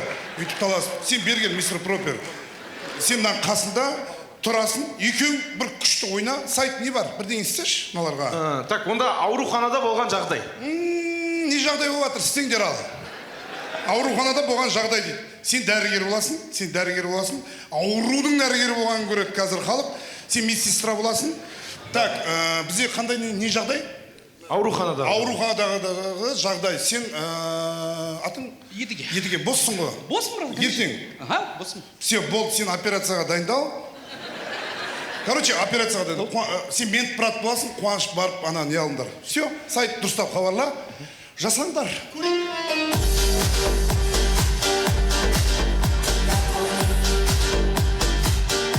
Сонымен көреміз. Негізі мынау уақытты алады жауып жүргенге.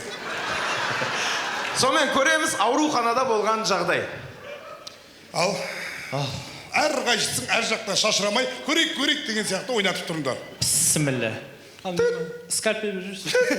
Скальпель сұрады. Түш. Операция. Қанаватыр. Спирт керек ме? Ол жоқ. Негізі бар осы жерде, бірақ ол жоқ. Сіз неге кедергі жасап тұрсыз нарада? Нарада операция жүріп жатыр ғой. Операция жүріп жатыр екен. Спирт жоқ па сонымен? Негізі сендер дұрыс істеп жатқан жоқсыңдар, Алмас. Неге? Сонша әзілге таласқанда. Сен тұрдыңдар да, скальпель дедіңдер да, сау адам сойып тастадыңдар. Негізі анестезиолог керек мен бірінші. Мен барып ананы ұйықтатуым керек еді ғой жынды. Жаса, операцияны жалғастырыңдар. Қанекені өліп қалдым. Онда аралдың молдасын шақырамыз, басқа не істейміз? Қанеке бүйтейік. Сен ана шөткін сен өзің ойнан ана әзілді. Мен сол ғой сендерге айтқанмын, жігіттер, әркім өз жұмысымен айналыссын. Кім қайтыс болған кісі тұра қоясың ба? Ау, болды, яз. Аман есен, шүкір, операция сәтті аяқталып өлдің. Болды, мен өзім, не қылайын, өзім былай ойнайды. Ауруханадағы жағдай деген кезде, жігіттер, ол скальп, ондай болмайды. Так, ауру керек маған. Бос адам кеп ауырып жата қалын араға. Кім, бауырым, маған өте ыңғайсыз, былай жатасың ба? Неге мынау, бужитерияны мойны... Так, дәрігер не істейін? Алдыңызда науқас. Тұра тұр, асықпа, бізде лучший игрокқа ештеңе беріп атқан жоқ. Не?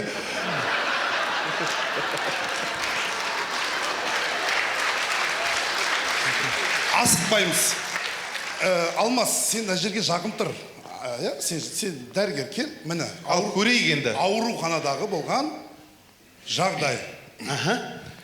Асықпау керек, дайындау керек. Сонымен көреміз тағы да ауруханада болған жағдай. Дәрігер мырза, қолыңызға перчаткаңызды киіп алыңыз. Бұны перчатка киеміз бірінші. Мынау халатыңыз, иығыңызға жабайын. Аурудың жасы? Аурудың жасы 28-де. Ер адам, қыз адам? Ер адам. Бижутериясынан көрініп тұрған шығар. Все, болды, жасаймыз. Скальпель сұрамайды бұндай жерде. Бірінші спирт сұрайды балдар. Спирт. Болды. Гүл. Скальпель. Скальпель, міне кеңіз. Скальпель тұстай тұрсаңыз, помидор беріңіз. Міне кеңіз. Міне, басталды.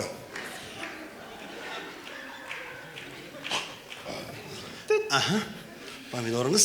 Тағы да спирт бересің. 3-4 рет спиртпен залалсызданып алу керек. Сенің ішкі құрылысын не отқан білмейсің ғой. Гүл. Лоқ. Әдемі? Гүл деп айт. Гүл. Лоқ. Еще? Гүл. Гүл.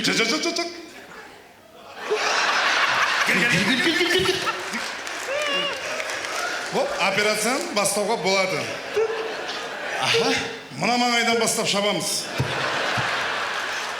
Так, саған біз не бергенбіз, сондай ұйықтататын, сен күлме. Міне, ішін сен үйтіп шаруасы бар адам ұқсап жатпа. Міне, ішін ашылды. Кел, ішін көр, қалай ашқанды көр. Міне, врач осылай. Іші бәрі ашық көрінген, анау жүрегін аяғында, анау бәрі тұр. Лік, спиртпен саласыздандыру керек. Гүл. Лық. Тағы ма? Жоқ. Тосылып қалған жоқ па? Сондайды. Міне, жасайсың. Не болды да өлтіріп тастадың ғой? Нені өлтіресің? Қалай, неге? Мен травматолог жоқ.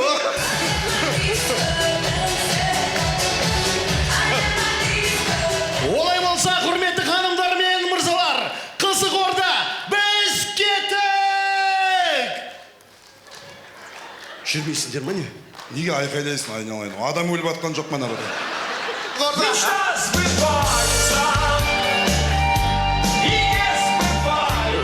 Сонымен ары жалғастырамыз. Соңғы кезде тренд деген нәрсе қатты танымал болып жатыр. Сонымен өте танымал тренд Қызық Орданың нұсқасында көреміз.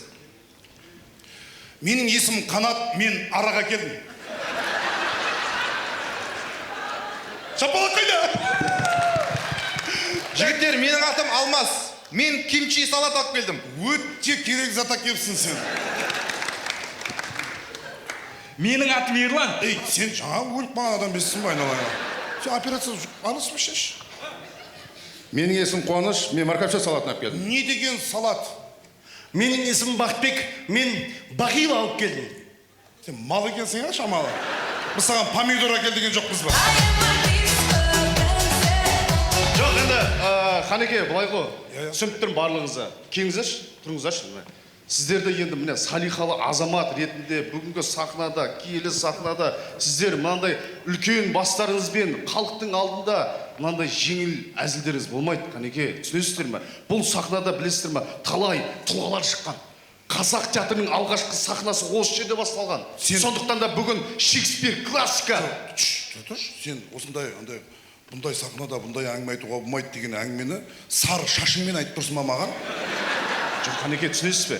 Мен бүгінгі осы сахнада өзімнің шеберлігіммен, актерлік шеберлігіммен сіздерге бір үзінді көрсеткім келіп тұр. Бұл сахнада талай туындылар ойнады, Шекспир ойнады. Мысалға, Гамлет өлмек пе қалмақ па, ендігі сауалы екідай өлім өмір, арпалыс татар дәмін таусылды деп, бас иемін тағдырға. 65-ші орын десей мынадан кейін бізге. Ай, Қанеке, сіздер түсінбейсіздер. Жоқ, түсініп отырмын. Сәке, мен негізі бар ғой, осы Нартай Бекжанов театрының актері, біздің команда ойнаған ініміз, мен ойлаймын да, неге осы қазақ классикасынан өзі бірдеңе ойнап бермейді бізге? Соны ойнап бергісі келіп тұр ғой. Сол қазақ классикасы Қозы Көрпеш Баян сұлу үзіндісі. Түсінікті, Қозы Көрпеш Баян сұлу, бірақ бізде Баянның рөлін ойнайтын ешкім жоқ қой. Ой, Сәке, бәрін де дайындап қойдым. Кеш Толғанай, міне, кәсіби маман ретінде актриса. Баян сұлуды ойлайды. Міне, Баян сұлу рөлінде. Әдемі болды, шешілді. Санаттың айтып тұрған дұрыс негізі жігіттер. Мынау қазақ классикасынан бізге үзінділер ойнау керек. Міне Баянымыз дайын, Қозың алдыңда тұр. Одан артық не керек сендерге? Міне, Баян, Қозы дейсің, свет сөндіресің, болды, ары қарай ұра береміз. Қанеке, мен өзім кәсіби маман ретінде өзім көрсеткім келіп тұр. Қозың рөлінде өзім ойнаймын. Сендер көріңіздерші. Сәке, негізі бұл күнде ойнап жүр. Мына жерде мен ойнасам коллаборация болады, Сәке. Өзі ойнасын. Неғылсын? Сәке, мен бірдеңе ойнайшы. Жоқ, өзі ойнасын. Хотя бір көрпеше болсам да жатайыншы ана жерде. Жоқ, өзі ойнасын. Ал қараңыздар. Қайрат аға, пушка, свет. Свет.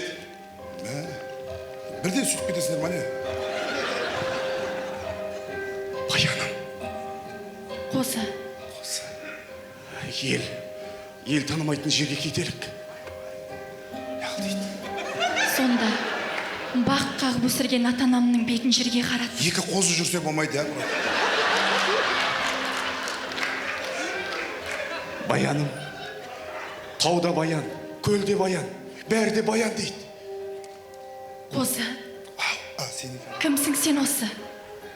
Жалғызым суға кетсе, қол созған жандайсың. Баяным. Қозы. Баяным. Қозы. Баяным. Қозы. Қозы. Стоп, мынау болмайды мынау ше. Негізі бар ғой, бәрі әдейі басталып жатыр да, андайда просто санат сен түсінбейсің.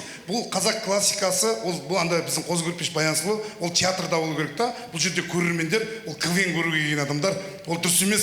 Біздің как раз арамызда қыз жоқ. Біз мына қызды пайдаланып, бізге ойнау керек, сендер білесіңдер ма? Я? Жарайды. Все, былай істейміз. Есімің? Толғанай. Толғанай. Все, давай. Қуаныш, Толғанайды операцияға дайындашы. Жоқ, мен ше. Ау, мен. Сен Қайрат ағаның қасына бар да светтің бәрін сөндіріп тастайсың, болды. Міне, нағыз қазақ классикасы, қазақ КВН-і басталды. Толғанай қарындасымыз сайт ауруханада болған жағдай деп бірдеңелерді айтсаң. Сонымен тағы да бір рет көрейік, ауруханада болған жағдай. Врач, жаңадан науқас түсті бізге. Ойбай, оның бәрін бағана өзім айтқан жоқпын ба екен? Соқыршек. Не дейді? Соқыршек. Құдайым-ау, суға кеткен дейді. Искусственный дыхание. Қанеке, соқыршек деймін, врач. Искусственный дыхание керек. Қанеке. Врач, бұл соқыршек. Жасы 27-де. Ештеңе алмайды енді, тәуекел. Соқыршек па? Соқыршек қой. Суға кетсе қалай болады? Просто искусственный, мен негізі, мен мамандығым искусственный дыханиелогпын мен. Скальпель берші. Скальпель? Мінекеңіз, скальпель. Стой тұршы. Не, ана, нені, бағана арқама жаптың ғой? Иә. Сол езілді ана жерде алда, жауыз жүрші үстіме. Кешіңіз. Мінекеңіз, іліп қойдым. Спирт. Спирт. Гүл. Лақ. Лақ. Скальпель дөр. Скальпель, мінекеңіз. Қайрат аға свет сөндір, бұл бәрі менен суға кеткен адам.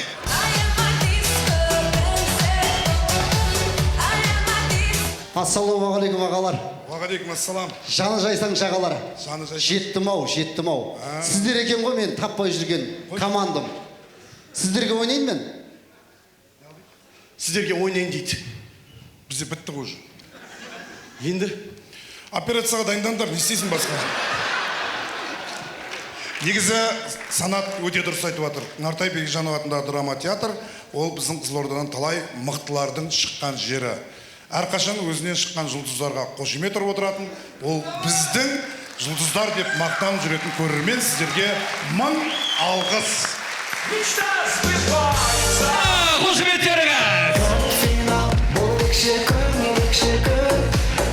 Қанша жылдан кейін сахнаға шығу оңай емес. Сондықтан да бір ерекше қолдауларыңыз қажет. Қатыра қол соғып қойыңыздар, құрметті достар.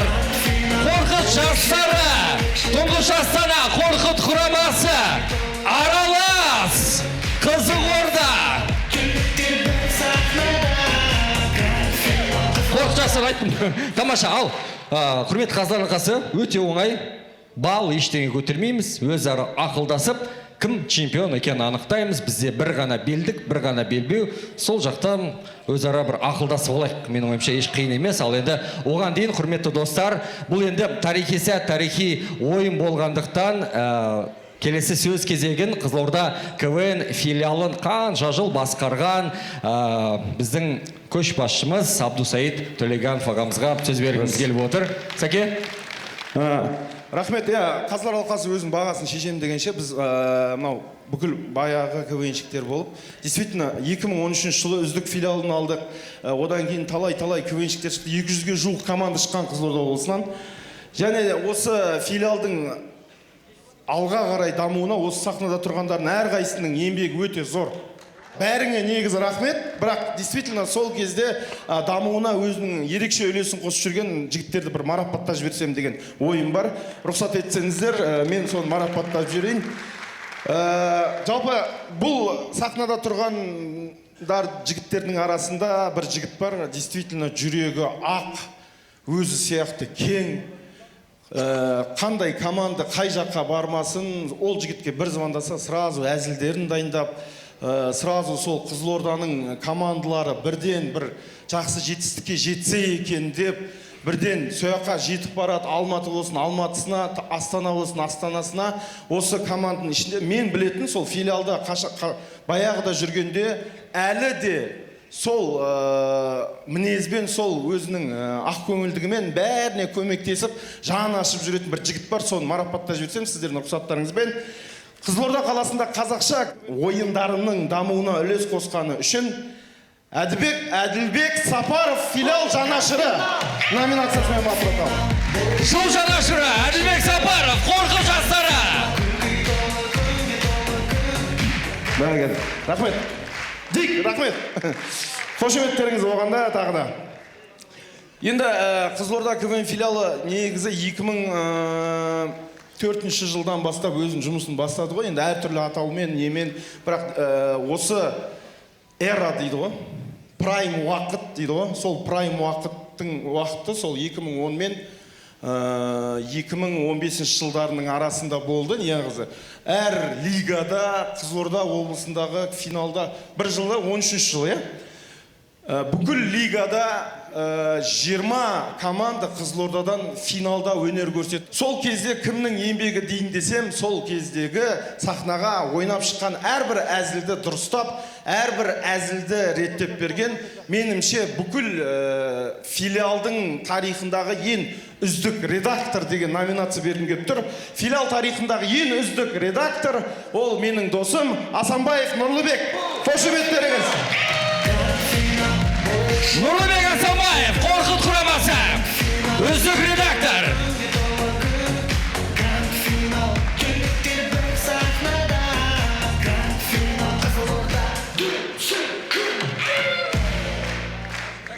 Негізі Нұрлыбек екеуміз бір-бірімізбен қырылып жүргенбіз. Сол кезде екеуміз достастырған қанат-қанатқа қошемет. Ол кезде бір жамағаттамыз. Так,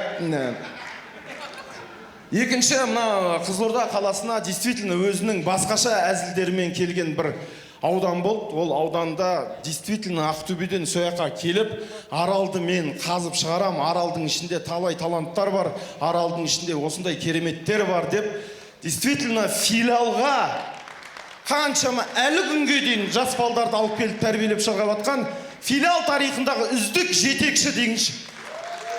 Төребек Дармағамбетов, қошеметтеріңіз. Төребек Дармағамбетов, аралас, арал!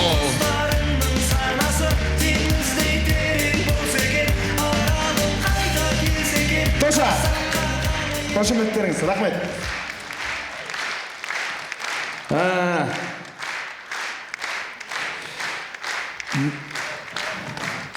Негізі Қызылорда қаласында фронтмендер өте көп.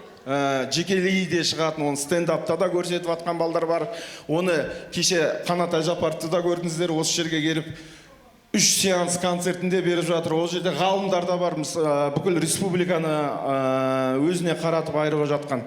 Бірақ осы филиалдан бастап шыққан және де әлі күнге дейін осы Қызылорда қаласын басқа жерге әдемілеп танытып жүрген еш жерде ешқандай бір сүрінді деген нәрсесін естімеппін. Менің ойымша және филиалдың ойынша бүкіл филиал тарихындағы ең үздік ойыншы Асылхан Дүкенбаев, қошеметтеріңіз. Асылхан Дүкенбаев, Қорқыт құрамасы.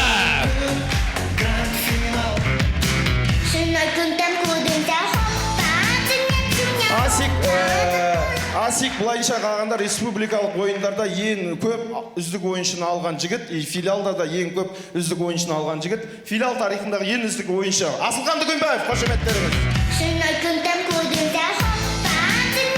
Енді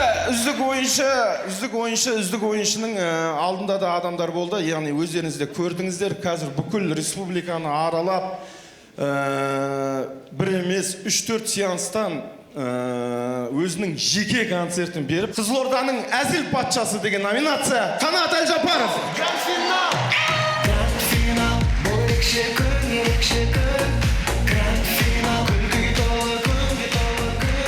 Жігіттер,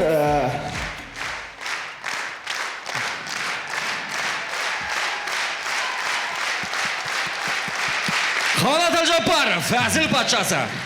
Енді бұл сол бір филиалдың атынан болып жатқан нәрсе. Бұл филиал, бағана айттым, 2013 жылы біз үздік филиал алдық. Одан кейін де үздік болып жатыр. Одан кейін Әлиби де үздік болып жатыр. Бірақ дегенмен өзінің прайм уақытын көрсетіп, Қызылордаға танытқан кезі сол филиалдың кезінде филиалдың құрамасы болып жұмыс жасаған жігіттер бар. Сол жігіттерге де сол кезде де рахмет айттым, және өздеріңіздің көздерінше рахмет айтқым келіп тұр.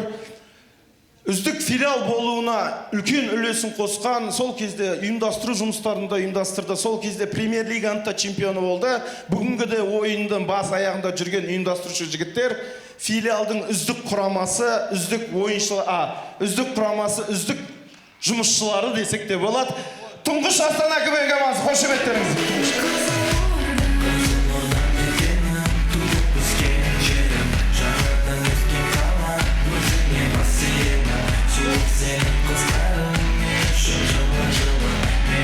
Сіздерге үлкен рахмет осындай ойынға бізді қолдап келгендеріңізге. Рахмет, Қызылорда.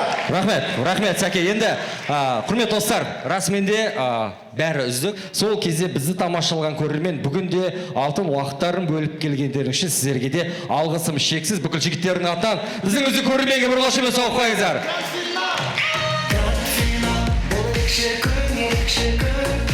Тамаша, сол жерде өздеріңіздің бір бүгінгі ойын туралы пікірлеріңізді қысқа нұсқа білдіріп өтсеңіздер жақсы болар еді. Ал Нұреке, өзіңізден бастайық. Біздің ойынымыздың демеушісі Юкарс автосалонының директоры. Ассалаумағалейкум, құрметті көрермендер. Жалпы КВН үздік болды, қуаныштымыз. Күшті эмоция алдық. Жалпы келістік. Енді ағамыздан үлкеніміз өзі айтатын болар. Рахмет қонаққа. Көп рахмет. Айгерім Есенәлі, жалғастырайық. Маған Ералаш айтады, бәрін мақташ сүйді. Айтқан істейм, Қызылорданың қызымын ғой енді. Ер адамдардың айтқан істейм. Жақсы Айгерім. бір балл жинадым ба? Қайырлы кеш, шыны керек, Нартай Бекежановтың сахнасына ең бірінші рет 15 жасымда шығып едім. Үлкен армандар орындалады деп бүгін жігіттердің барлығы айтты. Бұл жігіттердің барлығы студент кезімдегі үлкен естеліктердің куәгерлері. Дым қартаймаған, ешкім семірмеген, ешкім артық салмақ жинамаған, барлығы жарқ-жұрқ етіп тұр. Көргеніме өте қуаныштымын. Қошемет керек. Я, маған Ғалымжан көзін қысып тез-тез бол деп жатыр. Негізі тұңғыш Астана құрама командасының сценарийі маған қатты ұнады. Актуалка, өте өзекті тақырыптарды әдемі әзілдермен келтірді. Мен енді әйел заты болғасын, ару болғасын, белден төмен әзіл болмаған кезде тіпті қатты респект жасаймын. Сондықтан тұңғыш Астана, сіздерге респект. Арал аста қатты күлдірдік, өзіміз көрдік. Қорқыттың, екі қорқытта керемет болды. Қанат бастаған қызық орда дәл бұрынғыдай барлығын бір тон ұстастап тұрды. Саид, барлықтарыңыз бақы, барлықтарыңыз көргенме қуаныштымын. Сондықтан бұл жерде қазыларға нақты біреуге таңдау жасау қиын болды. Осылай аяқтай салайын. Рахмет, Әйгерім. Алмас мырза. Ассалаумағалейкум, Қызылорда халқы. Негізі барлықтарыңыз жиналып бір керемет кеш болды. Енді жаңа қанша ақылдасып жатырмыз. Мен өзім қанша спортшы болғандықтан кейін мықтыны мықты деп айту керек та. Қазір оны мен айтпай-ақ қоймын. Айтып қоймаңыз. Айтпаймын. Бірақ мен өзім мықты деп сол мықты командаға бердім. Қазір оны сіздер білетін боласыздар. Бірақ баршасына бүкіл халыққа ұнады деп ойлаймын. Рахмет сіздерге, жігіттер. Көп рахмет. Күшті көңіл күй сыйладыңыздар. Үлкен рахмет, жігіттер. Алмас Өтешев, қошеметтеріңіз. Гүлнұр Оразымбетова. Мен көп сөйлемей-ақ қояйыншы, баршаңызға қайырлы кеш, сіздерді көргеніме қуаныштымын. Және де осы сахнадағы жігіттердің барлығы үлкен сахнада республикалық өздерін мойындатып тастаған жігіттер. Сондықтан да сіздерді көргеніме қуаныштымын, ойын тамаша болды. Және мен үшін бүгін, енді білмеймін, халық сіздерде қолдайсыздар, қолдамайсыздар, мен үшін бабында болған команда ол аралас болды. Рахмет. Рахмет. Біздің қонағымыз Ерлан Мырза, Ерлан Айтбаев, Ералаш ағамыз. Кеш қайырлы болсын, құрметті қызылордалықтар. Сіздерді көргеніме қуаныштымын. 2009 жылы осы жерде соңғы мәрте осы әділ қазылар алқасында отырған екем. Ол кезде Қызылорданың осында бір лигасы болатын. Сол кезде аралас командасы ең бірінші осы сахнаға шыққан. Менің есімде. Сол ойында енді 1-4 па ширек финалда ма, бірақ сол кезде осы ойында еді. Аралас бүгінде дәл сол ойынымен, сол бір позитивмен, сол бір күшімен көзге түсті. Ойын өте керемет, жігіттер, барлықтарыңызды көргеніңізге қуаныштымыз. Жас командалар, бірақ жан жақта жүрсе де, бірақ керемет бүгін ойын көрсеттіңіздер. Қызылорда еркелеп ойнадыңыздар, еркеліктеріңізді қызылордалықтар көтерді бүгін шынымен де. Барынша. Рахмет. Ертең 25 күні Шымкентте де дәл осындай ойын өтеді. Алғашқы чемпион көстемесінің кубогына оңтүстіктен шыққан чемпион командалар таласады. Яғни миллион командасы Сырдария, Арыс, Байдың балдары деген сияқты абсолютті чемпион деген атақ берілетін болады. Сондықтан да баршаңызды 25 қаңтар Шымкенттің ойынында күтеміз баршаңызды. Енді қыздың жол жіңішке бүгінгі гранд финал ойынның чемпионын хабарлауға Гүлеке. Гүлеке, ал өзіңіз хабарлаңыз. Қызылорданың қызысыз ғой. Біз ана екі чемкентті екі шетке отырғызып қойған ғой. Ар жағында Нүрекең чемкенттік екен да. Автосалонның басшысы. Мен мына жақ бір нәрсе өтіп жібермесін деген ба, ортаға үш Қызылордаға қойған. Сондықтан Гүлеке өзіңіз хабарлаңыз. Гүлнұр ханым, мына белдікке ие болатын команда гранд финал жобасының чемпионы. Және осы жердегі әділ қазылар құрамындағылардың ішіндегі ең үлкен ретінде жоқ, мен айтайыншы, чемпионды. Белбеудің иесі Қорқыт құрамасы.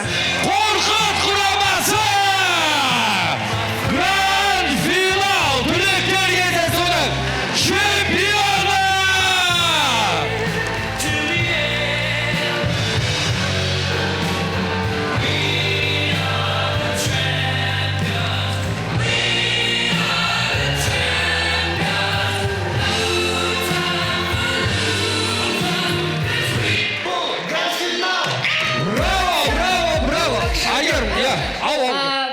Семешнің атынан 1 миллион теңгелік сертификат бар.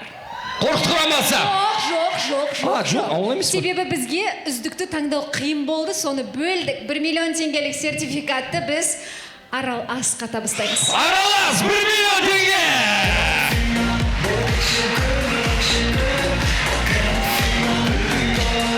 Бүгінгі кештің үздік командасы жеңімпаз Қорқыт құрамасы демеушіміз Юкарс компаниясының атынан 1 миллион теңгелік сертификаттың иегері Арал Ас командасы. Қымбат достар, келесі жүздескенше аман сау болыңыздар. 1 миллион теңгенің иесі Арал Ас, Данияр. Қымбат достар, құрметті қызылордалықтар, алтын уақыттарыңыз бөліп келгендеріңізге көп рахмет. Келесі гранд финалда жолыққанша аман сау болыңыздар.